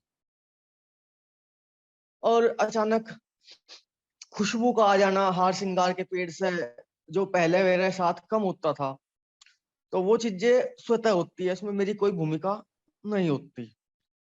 मुझे उसमें कुछ ऐसा लगता है कि मैंने सूंघने की कोशिश की थी और मैंने सूंघा, लेकिन कुछ बातें ऐसी हैं जैसे कि किसी किताब को पढ़ना, किसी ऐसी किताब को पढ़ना जो आंख खोलने वाली हो, या उसमें मुझे फोकसिंग थोड़ी सी करनी पड़े। तो रुचि एक तो होगी रुचि। अगर रुचि मेरे अंदर है, दिलचस्पी, तो शायद फोकसिंग ना करनी पड़े और मैं आपको सुन लूं। और मुझे लगता है कि शायद रुचि तो है, लेकिन कुछ दिमाग के भटकाव भी है जो इधर उधर भटकाते हैं। तो सर ये चीज, अभी मैं आपकी बात सुन रहा था ताजमहल के बारे में और वो सब चीजों के बारे में, एकदम से मुझे ले गया, यार तेरे अंदर तो कोई इसी तरह की इच्छा भी नहीं कि तू ताजमहल होटल में जावे। इवन लग्जरी गाड़ी तक की भी इच्छा नहीं मेरे रिश्तेदारों के पास है। मुझे कोई फर्क नहीं पड़ता बिल्कुल भी कि मैं उसमें बैठ कर अलग महसूस करता हूँ, और अपनी गाड़ी में, मेरे पास छोटी गाड़ी है तो मैं सोचता हूँ बल्कि अपनी में ज्यादा अच्छा लगता है। तो मेरा दिमाग ऐसे उधर उधर भागने लगा। तो फोकसिंग तो, अगर वो जरा सी देर को भी इधर उधर भागा तो आपकी बात निकल गई। जो यहाँ से कीमती बातें निकल रही थी इस मंच के माध्यम से। तो सर ये चीजें क्या है, इसमें क्या हम फोकसिंग हमें करनी चाहिए, या जो दिमाग अपने अंदर जो चीजें निकाल रहा उस तरफ भी बोध होना चाहिए? बहुत महत्वपूर्ण बात उठाई है तुमने अमित। चलो इसी पर देखते हैं, वह क्या है जो भटकाता है? किसी भी चीज से वह क्या है जो भटकाता है? मन। वही माइंड है जो भटकाता है, जो कहता है यहाँ नहीं वहां देखो, वहां नहीं वहां देखो। और वह क्या है जो कंसंट्रेट करता है, जो उस पर एकाग्र करता है, खींच करके ले आता है? वही मन। एक हाथ से वो भटका रहा है, दूसरे हाथ से वो वापस लेकर के आ रहा है।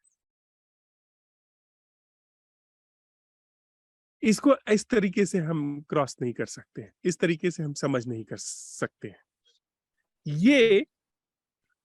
यह बात स्पष्ट है कि हर समय कुछ न कुछ परिस्थिति है, कुछ न कुछ दृश्य है, चाहे वो अंतस जगत में हो या जब बाहर जगत में। क्या आप ऐसा कह सकते हैं कि आंखों के सामने कोई दृश्य नहीं है? क्या आप कह सकते हैं ऐसा कि इधर देखता हूं तो दृश्य है, इधर देखता हूं तो दृश्य नहीं है? चाहे आप दीवार की तरफ ही क्यों न देखें, दृश्य है। चाहे आप कहीं भी देखें, कुछ न कुछ दृश्य है। बिना दृश्य के कुछ हो ही नहीं सकता। आंखों के सामने कुछ न कुछ दृश्य होता ही है। तो आंखों के सामने जो भी दृश्य हो रहा है, उसको बिना देखने वाले के देखिए। वह दृश्य बदल जाए, जो बदल के आ गया उसको देखिए। आंखें क्या करती हैं? यह सामने है तो ये दिखेगा, ये सामने है ये दिखेगा, ये सामने है वो दिखेगा।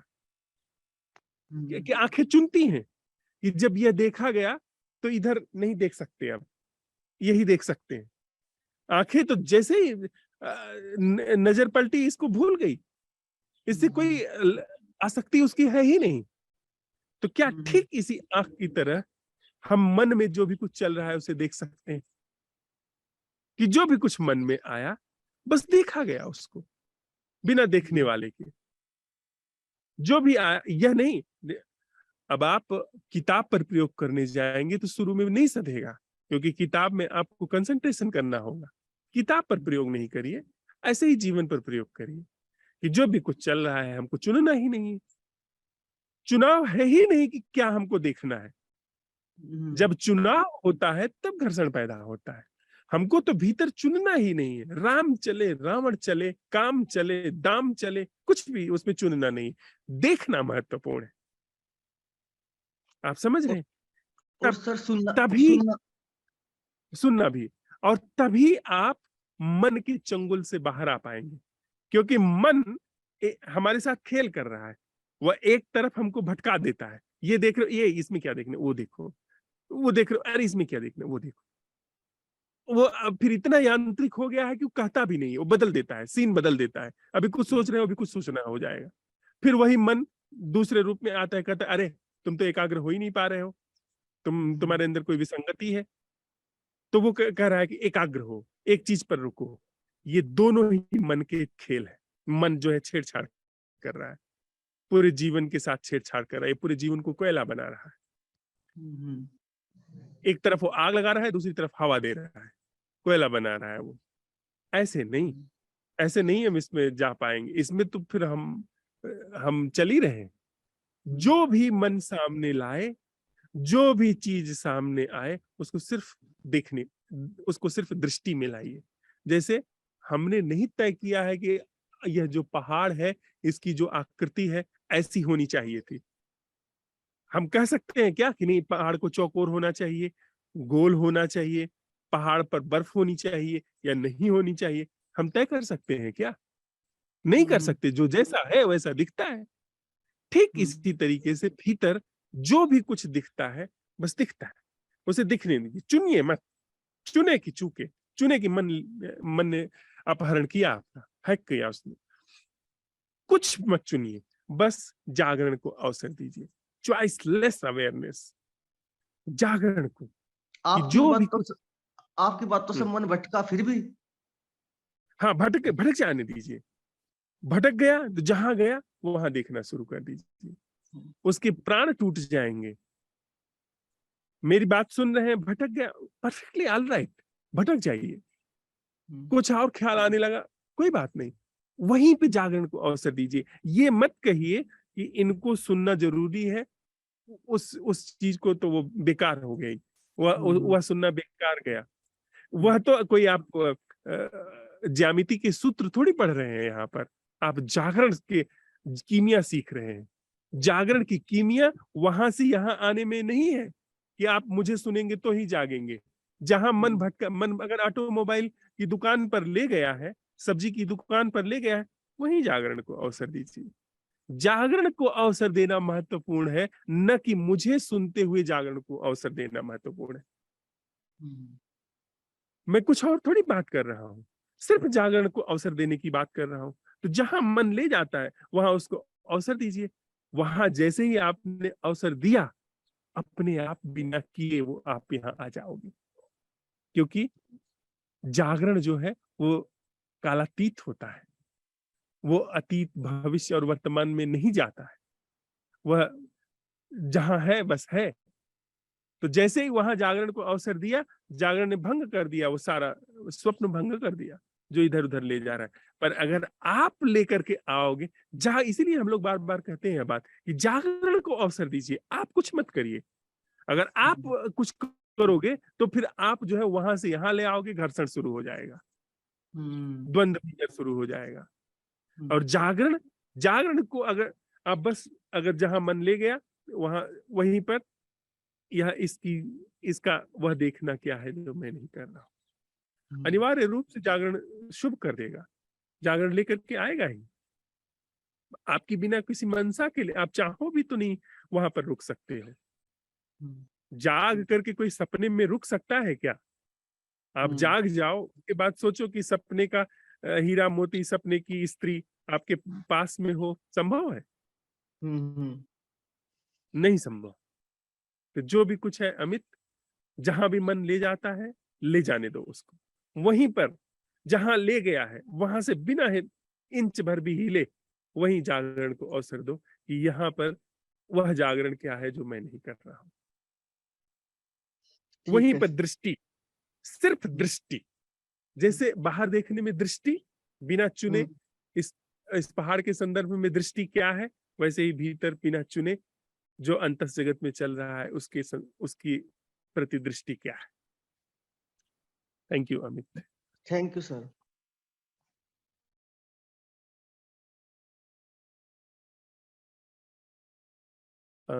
दिलीप भाई। नमस्कार सर। नमस्ते भाई।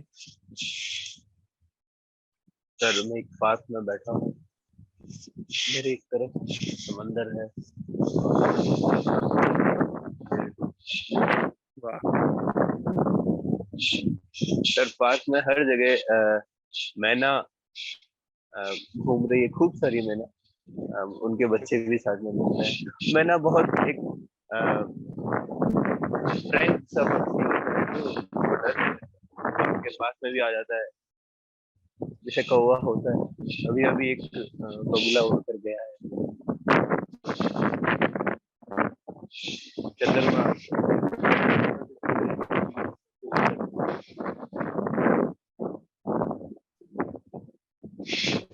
सूर्योदय को आधा घंटा हो गया है करीब, तो काफी ऊपर आ गया और काफी तेज रोशनी भी हो गई है।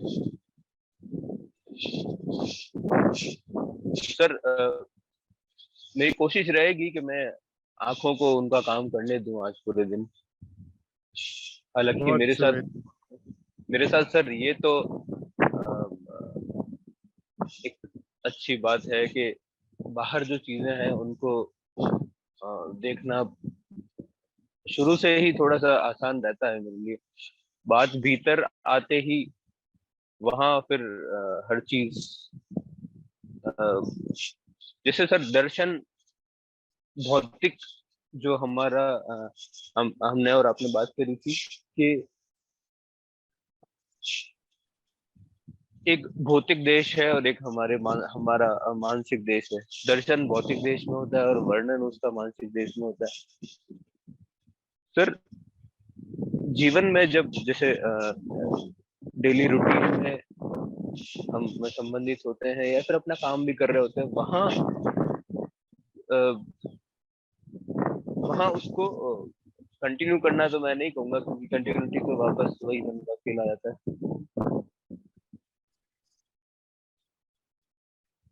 कई बार रहती है सर, वहां दृष्टि रहती है, फिर वापस बेहोशी सी छा जाती है। फिर अचानक से एक ऐसा आता है कि अरे मैं कहाँ था, इतनी देर में कहाँ चला गया था। फिर उसके साथ धीरे धीरे हाँ ठीक है, हुआ तो हुआ, गया तो गया, ऐसा करके चलता रहता था। पर मैंने अपने अवलोकन में अब तक यही पाया सर कि मैं जैसे आंख है तो उसको मैं ही काम करने नहीं दे रहा हूँ। मैं आंखों को, कानों को, उनके वो जो जिस चीज के लिए बने हैं उनको बाधित कर देता हूँ, उनके रास्ते को बाधित कर देता हूँ। और अब सर ये होता इतना इतना मतलब बेहोशी में है कि कंट्रोल तो कर ही नहीं सकता। कंट्रोल करने जाऊं तो और ज्यादा गहराई से वो आता है। तो अब छोड़ दिया है, देखता हूँ क्या आज कोशिश रहेगी सर के दृष्टि को जगह दूं थोड़ा जीवन में। धन्यवाद। हाँ ठीक है दिलीप भाई, आज इसको थोड़ा हम लोग मांझे। और ये बहुत आसान है। मुझे अभी आपको सुनते हुए यह बात ख्याल में आई कि इस अस्तित्व में यह कान सूर्य की संपत्ति है, आंख पहाड़ की संपत्ति है, पहाड़ आंख की संपत्ति है। सब चीजें एक दूसरे से जुड़ी हुई, गुथी हुई, एक दूसरे से मिली हुई। अगर उनको उनके बिल्कुल प्राकृतिक रूप में हम रहने दे, छेड़छाड़ न करें, कोई समस्या है ही नहीं। जागरण जो है वह भी निसर्ग का है। जो ये आंख कान नाक मुंह है, ये सब प्रकृति का है। मैं कौन हूं यहाँ पर हस्तक्षेप करने वाला? आप कौन है यहाँ हस्तक्षेप करने? ऐसे ही बिना अपने हस्तक्षेप की दृष्टि को थोड़ा अवसर दें और फिर उसी को थोड़ा शिफ्ट करें भीतर कि दृष्टि दृष्टि मात्र भीतर क्या कहती है, मात्र दृष्टि भीतर क्या दिख रहा है, बस। दिलीप भाई, भावना। हाँ भैया, आज प्रणाम। प्रणाम। थोड़ी कल से तबीयत ठीक नहीं है, फीवर आ रहा है रात से, और आज बोलने का मन नहीं कर रहा, खाली सुन रही हूँ। ठीक है भावना, ध्यान रखो अपना। ठीक है, थैंक ठीक है, गौरी। थैंक यू भैया। प्रणाम। प्रणाम। आवाज का जा रही हाल है? बा? नहीं, ठीक बा।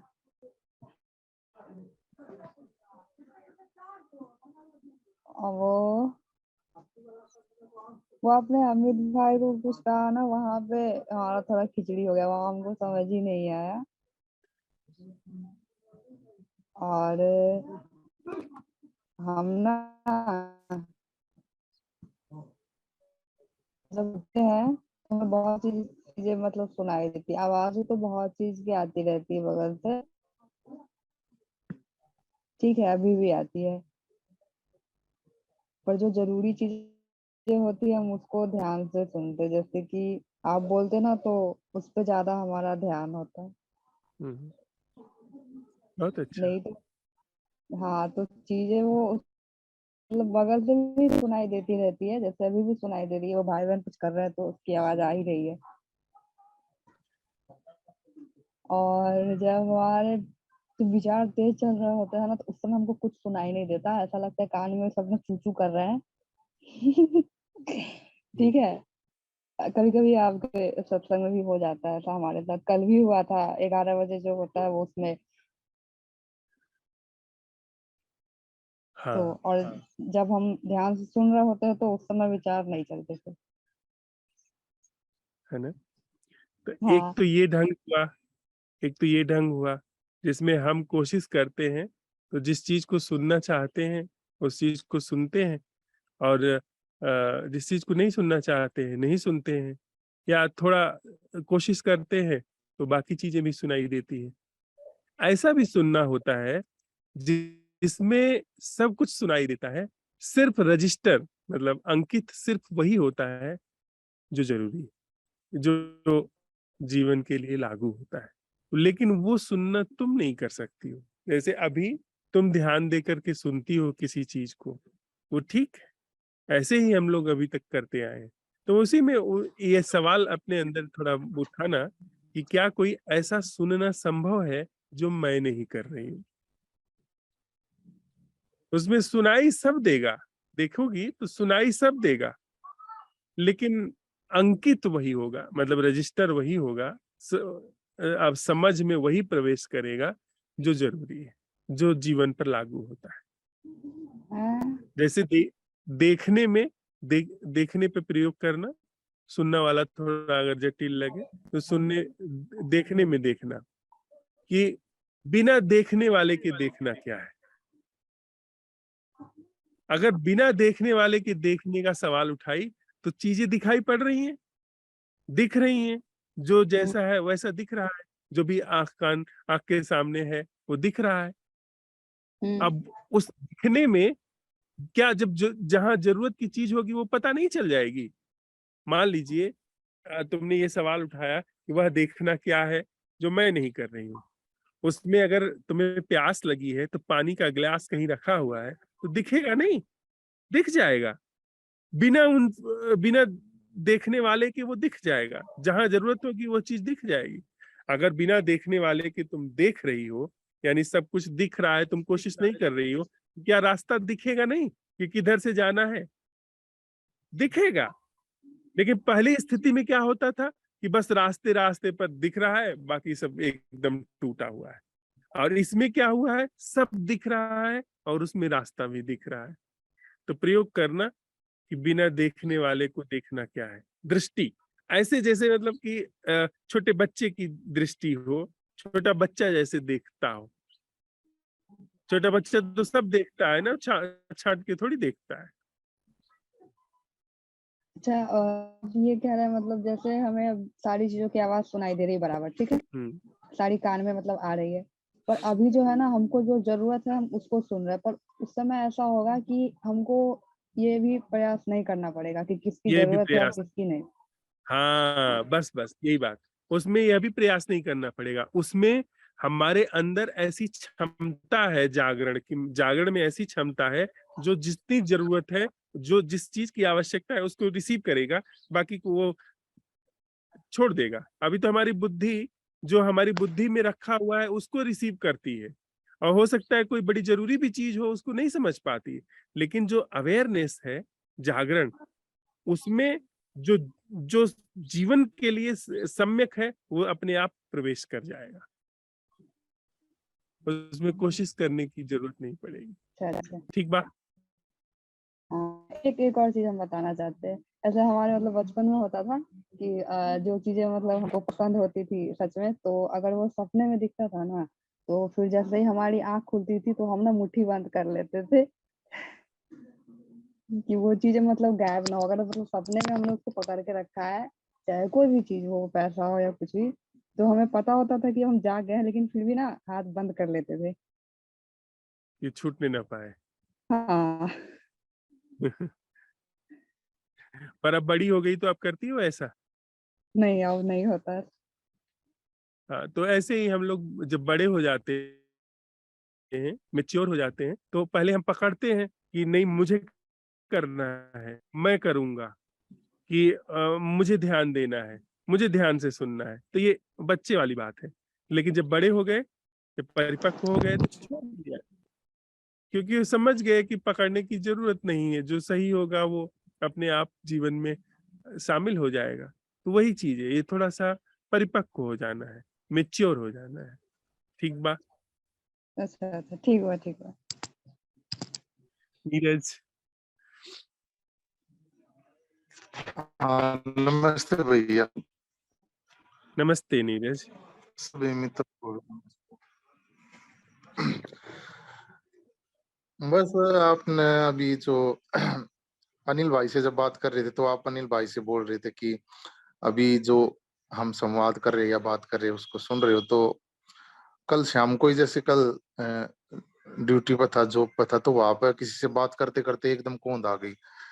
क्योंकि उस टाइम जब बात कर रहा था तो अंदर प्रतिक्रिया चल रही थी उसकी बात के साथ, और एकदम कौंध आई कि हाँ अंदर प्रतिक्रिया चल रही है। तो उसकी बात को एकदम ध्यान से सुनने लग गया, ऐसा हुआ। और कंपनी में जैसे वहां मैं काम करता हूँ तो पाइप का काम होता, तो कई बार बहुत ज्यादा आवाज होती है, कई बार परेशानी भी हो जाती, कई बार सुनने में ही आनंद आ जाता, कोई डिस्टर्बिंग नहीं होती बिल्कुल। मतलब कितना ही खुड़का हो रहा हो, जब सुनने में अपने आप हो जाता, उसके साथ रहते हैं जब, तो ऐसा होता है। और आज इस पे प्रयोग करें हम भैया। ठीक है नीरज, प्रयोग करना। प्रमिला जी, जी नमस्कार। नमस्ते मैडम।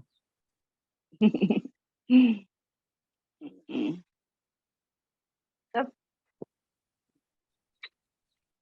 सुन रहे हो सबको? ठीक बात। और जी ये जो मैं कर रही हूँ वाली बात मन में ये आ रहा है कि वैसे भी हम कहाँ प्रयास करते हैं, अपने आप ही तो आवाजें आती है ना, अपने आप ही तो हम सुनते हैं ना। तो इसमें मैं सुन रही हूँ वाली बात कहाँ, जैसे अनिल भाई अभी कह रहे थे कि मुझे संशय है इस चीज को लेकर, तो तभी प्रश्न आ रहा था मन में कि वो तो हमने कौन सा कोशिश की है, वो तो आ ही रही है ना आवाज, या जो हाँ, सुनना हो रहा है वो तो हो ही रहा है ना। हाँ, पर हमको गलत तरीके से संस्कारित कर दिया गया है ना। हम हमेशा ये सोचते हैं मैं सुन रहा हूँ, मैं देख रहा हूँ। तो उसी को भंजन करने की बात है ये। जी क्या कहीं अभी कुछ ये इस बारे मैं बोलूं? हाँ प्लीज। हाँ क्या कहीं ये इस बारे में तो बात नहीं है, जैसे आवाजें तो बहुत हैं, बाहर से कोई गाड़ी जा रही है उसकी भी है, आसपास अ, हम हमारे आसपास बहुत सी आवाजें होती है, लेकिन हम सब तो एक साथ नहीं सुन पाते ना। हमारा ध्यान केवल कुछ आवाज पर, या जो तेज है उस पर, या फिर जिस, जैसे मैं अभी आपको ये देख रही हूँ तो जो लोग भी बोल, मैं इसी को सुन रही हूँ। और इस बीच आसपास की कोई आवाज अगर कोशिश करूं अगर कि और क्या क्या आवाज आ रही है, तो फिर बहुत सारी आवाजें, झिंगुर भी बोल रहा है बाहर से, गाड़ी की आवाज भी गई, ये सारी चीजें हो रही हैं, लेकिन मुझे वो सब सुनाई नहीं दे रहा। मैं सब मीटिंग में हूँ, केवल यहाँ पर हूँ, तो आप ही लोगों को, तो ये ऐसा तो नहीं कि मैं यहाँ हूँ आपको सुन रही हूँ तो ये मेरे द्वारा करना हुआ, पर ये सब बाहर भी तो होता है। जहां हम नहीं करते तब भी हम जहाँ खोए हैं केवल वही सुनाई देगा, या जो हम देख रहे हैं केवल वही दिखाई देगा, बाकी चीजें तो लुप्त ही होती है ना। सारी चीजें एक साथ दिखाई या एक साथ सुनाई कहाँ देती हैं। आंखों के सामने भी केवल एक दीवार है तो केवल दीवार तो नहीं होती, दीवार दीवार एक दीवार पर कितनी चीजें होती हैं, कहीं धब्बा भी होता है, कहीं कील भी होती है, कहीं कुछ, बहुत सी चीजें होती है, लेकिन हमारा ध्यान तब भी एक ही चीज पर जाता है, जबकि आंखों की परिधि के आगे बहुत सारी चीजें होती हैं। हम्म। तो अभी क्या स्थिति है हमारी प्रमिला जी, कि हमने सारी चीजों को देखने सुनने के क्रम में एक एक विशेष तरीके की धारा में मोड़ दिया है। कि जो हम सुनना चाहते हैं, जो हमारी बुद्धि कहती है, जो हम देखना चाहते हैं, वही सब दिखता है, वही सब सुनाई देता है। तो हम ये प्रश्न उठा रहे हैं कि क्या इस तरह से भी देखना और सुनना संभव है जो हम नहीं कर रहे? हम्म हम्म, अगर आप बोल रही हैं, मैं ये सवाल अपने अंदर इस सवाल के साथ में हूँ कि क्या ऐसा सुनना संभव है जो मैं नहीं कर रहा हूँ? तो पीछे बस की आवाज भी कानों पर पड़ रही है, उसके प्रति अवेयरनेस है। यानी अभी क्या कर रहे हैं हम कि हजार तरीके से आने वाली आवाजें एक साथ पड़ रही हैं, ठीक है? पंछी की आवाज जी पड़ रही है, आपकी आवाज पड़ रही है, वो गुजरते हुए वाहन की आवाज पड़ रही है, लेकिन वो कान पर एक साथ पड़ रही है। कान को सिर्फ पर्दों पर उसका कान के पर्दे पर उसका टकराना पता चल रहा है। बुद्धि में जा करके उसका वर्गीकरण हो रहा है कि ये बस की आवाज है, ये प्रमिला जी की आवाज है, ये पंछी की आवाज है, वहां हो रहा है। पर अगर हम बुद्धि का उपयोग न करें, मतलब बुद्धि सुनने का उपयोग न करे, तो क्या घटेगा? जागरण। जागरण में अगर सुना जाएगा तो सारी आवाजें एक साथ सुनने की घटना घट रही है, पर जो आप कह रही हैं सिर्फ उसी की व्याख्या हो रही है। सिर्फ उसी का अर्थ हम मेरे अंदर प्रकट, क्योंकि बस की आवाज का अर्थ नहीं प्रकट होगा। वो जो पंछी बोल रहा है उसकी आवाज का अर्थ नहीं प्रकट होगा, पर वो पढ़ रही है। यानी इसमें हुआ क्या? आप बनता है कि इसकी जरूरत क्या है? सब कुछ सुनने की जरूरत है, क्योंकि जीवन जो है वह पूरी की पूरी तरीके से जिया जा रहा है। कान अपनी पूरी क्षमता में जी रहे हैं, अन्यथा कान सिर्फ बुद्धि के गुलाम हो जाते हैं। आंख बुद्धि की गुलाम हो जाती है। आंख जो कहती है वही दिखाई पड़ता है, बाकी चीजें एकदम अंधी हो जाती है।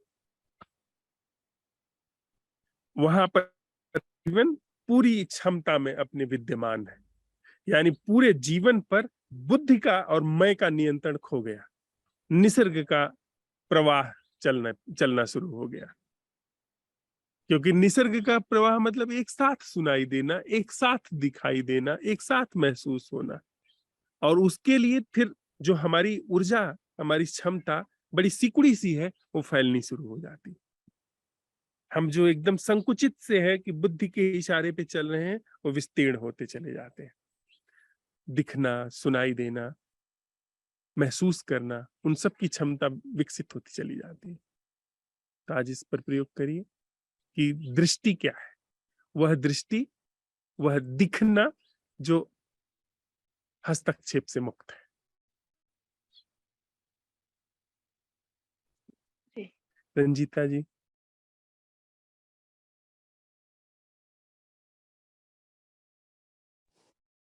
हाँ, गुड मॉर्निंग। Good morning.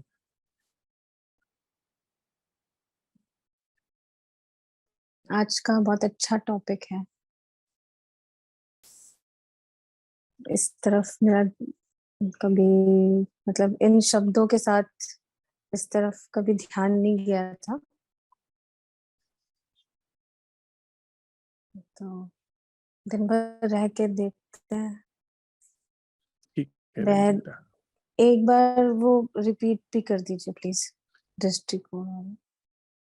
हाँ, हम अंत में उसको दोहरा लेंगे एक ताकि वो अच्छी चीज, तरीके से हम। एक चीज बस मैं अपना शेयर कर सकती हूँ यहाँ पे जी प्लीज। कि मुझे जैसे अभी जब भी हम कोई भी कार्यशाला शुरू करते हैं और एंड में भी देखते हैं कि जो अंतर्दृष्टि है, व्हेन वी लुक इनवर्ड, तो वो जो अंदर की तरफ घूमती है दृष्टि, वो पहले किसी बाहर की चीज पर बहुत ज्यादा टिक चुकी होती है, और जब वो एक जो अंतर्दृष्टि घूम रही है ना, वो रिलेटिव है, मतलब हिंदी में क्या बोले, सापेक्ष है।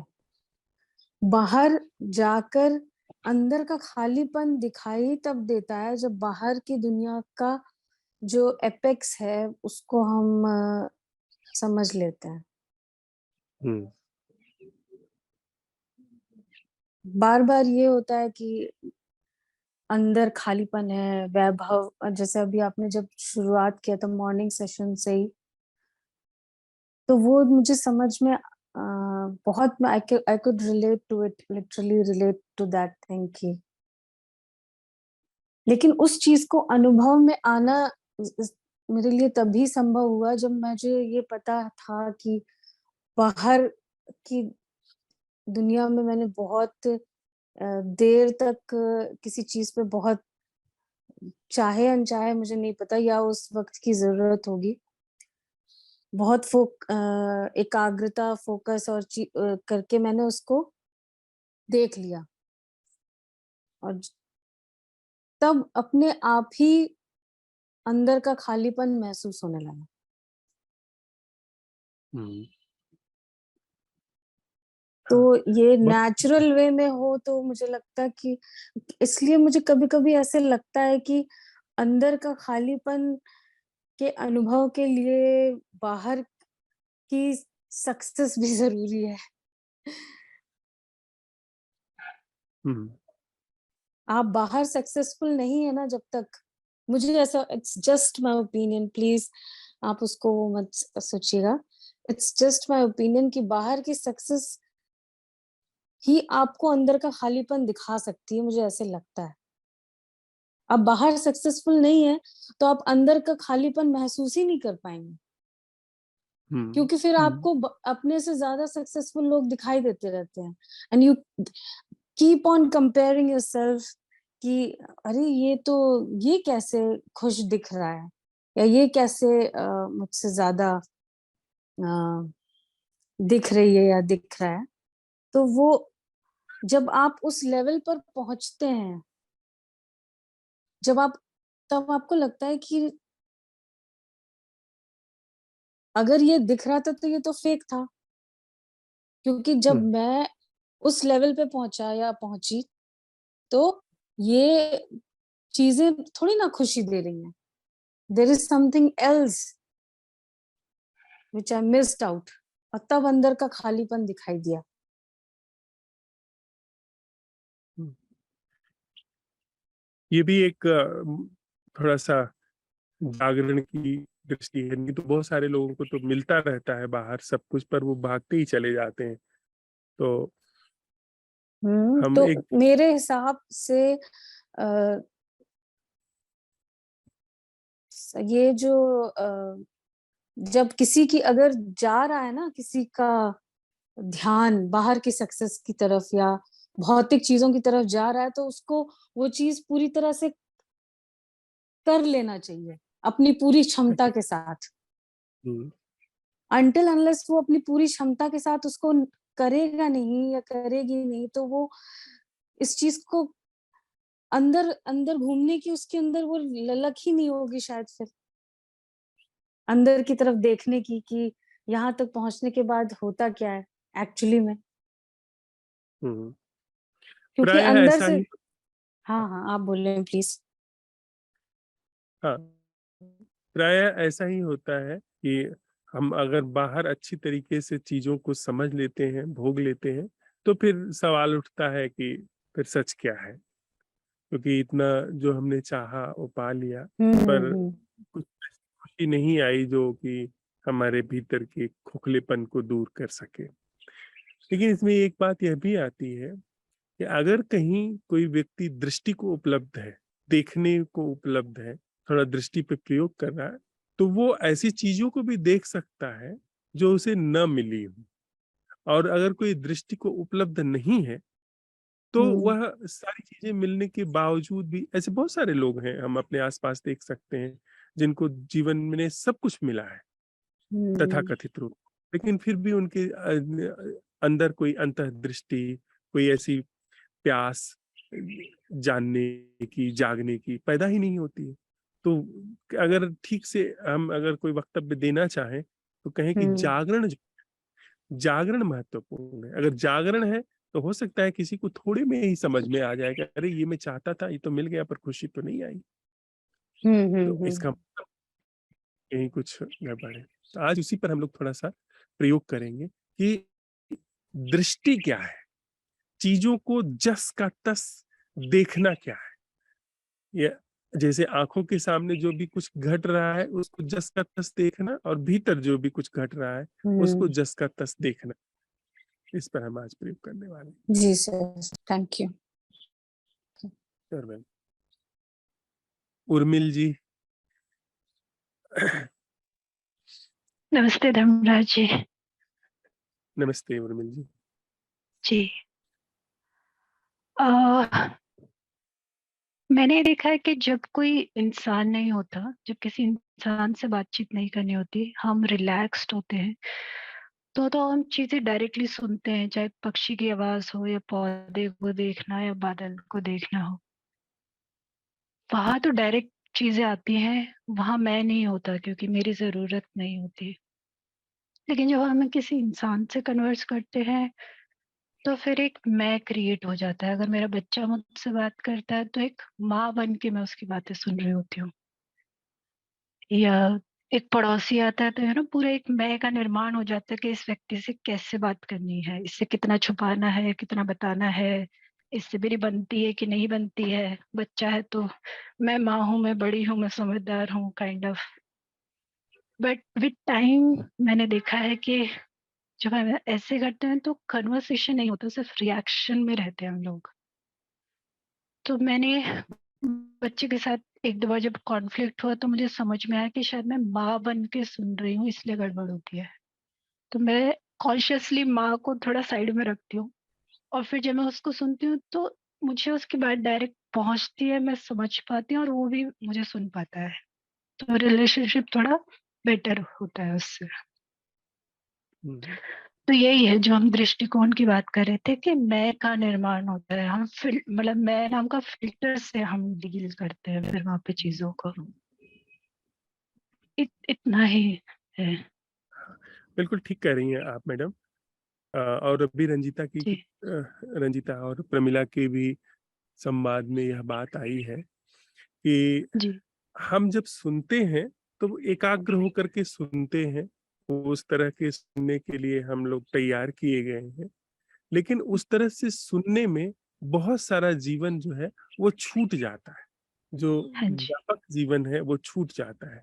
जैसे अगर मैं अपने बच्चे को सुन रहा हूँ जो कि माँ की दृष्टि से सुना जा रहा है, तो इसका मतलब है कि बच्चे का बहुत सारा आयाम जो वो बोलना चाह रहा है, जो बोलता, वह माँ के कानों की वजह से चूक गया।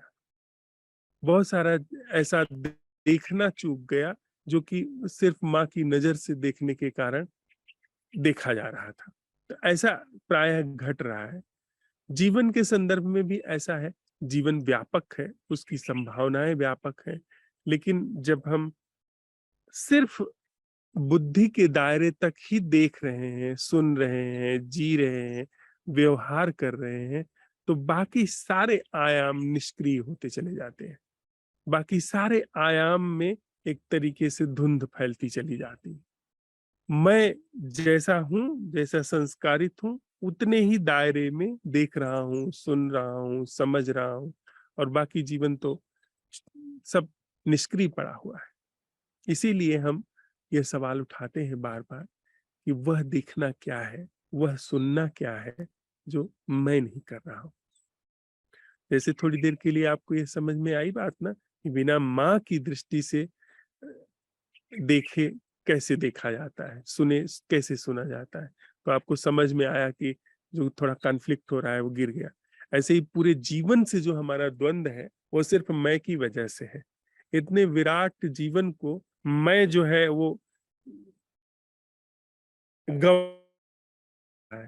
तो इतने विराट जीवन को मैं गवर्न करने की कोशिश करेगा, अपने हिसाब से ढालने की कोशिश करेगा, तो ऐसे ही है जैसे आप एक ग्लास लेकर के उसमें पूरा आकाश भरने की कोशिश कर रहे हैं, कभी नहीं हो सकता। जीवन बड़ा बहुआयामी है। वह जागरण मात्र ऐसी चीज है जो इस जीवन, जिससे जीवन बना है, उस जागरण से जीवन सम्यक रूप से चल सकता है। तो हम लोग आज इस प्रश्न के साथ रहते हैं कि दृष्टि क्या है, मतलब ठीक ठीक बस जस का तस प्राकृतिक रूप से देखना क्या है। थैंक यू उर्मिल जी। उमेश जी नमस्कार। नमस्ते सर। अभी तक जो भी कहा गया है वो लगता है कि मेरी ही बात मैं अपने आप को सुन रहा हूँ, कह रहा हूँ। अलग से कुछ विशेष तो इतना बड़ा सबसे वो रहता है, सभी लोगों के जो विचार हैं उसी तरह के दौरों से गुजरकर ही ये भी उथल-पुथल सब होती है ये सब। अलग से कुछ कहना नहीं है और महसूस तो मैं जो कर रहा हूँ बस यही है कि आपने जो बताया अनिल जी के साथ बात जो हो रही थी, तो उसमें यही समझ में आया है कि मन, बुद्धि और कर्म जो हैं, उनके प्रति जो है उनको यथारूप बस देख लेना ही है, उनके साथ इन्वॉल्व नहीं होना। यदि कर्म उनके बाद भी कर्म भी हो रहे हैं यदि कुछ उसके बाद भी, तो उन कर्मों के प्रति भी केवल इन्वॉल्वमेंट नहीं होना, उन कर्मों को भी देख भर लेना है।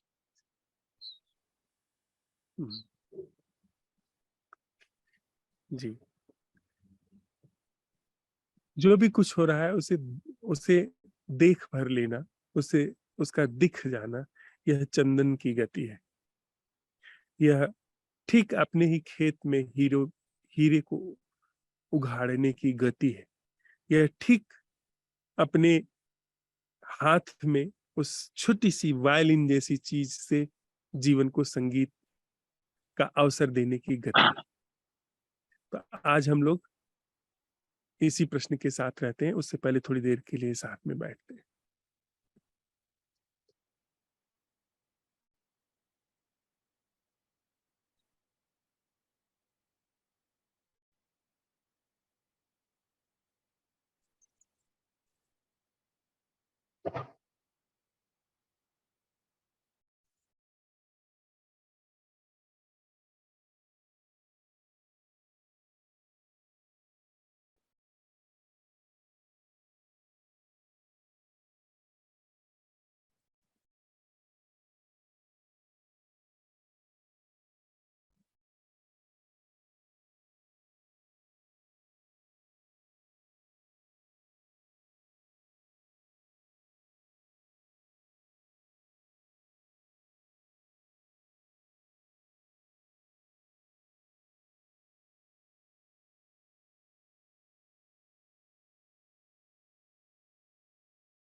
हमारे जीवन में दृष्टि मात्र क्या है? बस दृष्टि मात्र, उसका हम लोग आज दिन में अन्वेषण करते हैं। सिर्फ देखना, छेड़छाड़ किए बिना देखना मात्र दृष्टि। ऐसे जैसे आंख खुले और जो जो दृष्टि पड़े। आंख बंद है, वहां क्या है हमें नहीं पता, किसी को नहीं पता है। दृष्टि खुली, क्या दिखा। एक बड़ी मजे की बात है, हमको ऐसा ऐसा एक समझ है कि जब बंद है तो भी जो खुली आंख से अभी दिखा था वही चीज वहां पर है। ऐसा नहीं भी हो सकता है, क्योंकि वहां पर जिस आकार में, जिस रूप में, जिस रंग में चीज दिख रही है, वो वहां और यहाँ के तालमेल का परिणाम है। वो वहां और यहाँ के सामंजस्य का परिणाम है कि चीजें इस तरह दिखाई पड़ती है। आंखों की क्षमता बढ़ाई या घटाई जाए तो हो सकता है कि वहां पर कुछ और भी दृष्टि उघड़ करके आए, कोई और दर्शन उघड़ करके आए, हम कह नहीं सकते। लेकिन अंतस के संदर्भ में बड़ी मौज की बात है एक, कि अंतस के संदर्भ में यदि दृष्टि मात्र है, सिर्फ दृष्टि, जो है जैसा है उसको बिना छेड़छाड़ करके देखा जा रहा है, तो वहां पर झूठ नहीं टिक सकता। जैसे इस प्राकृतिक चीज में जो प्राकृतिक सामंजस्य है, प्राकृतिक रूप से जो चीजें इस तरह से दिखाई पड़ रही हैं, यह है, इसमें किसी भी तरीके के बाहरी बनावटी चीज का प्रवेश नहीं है।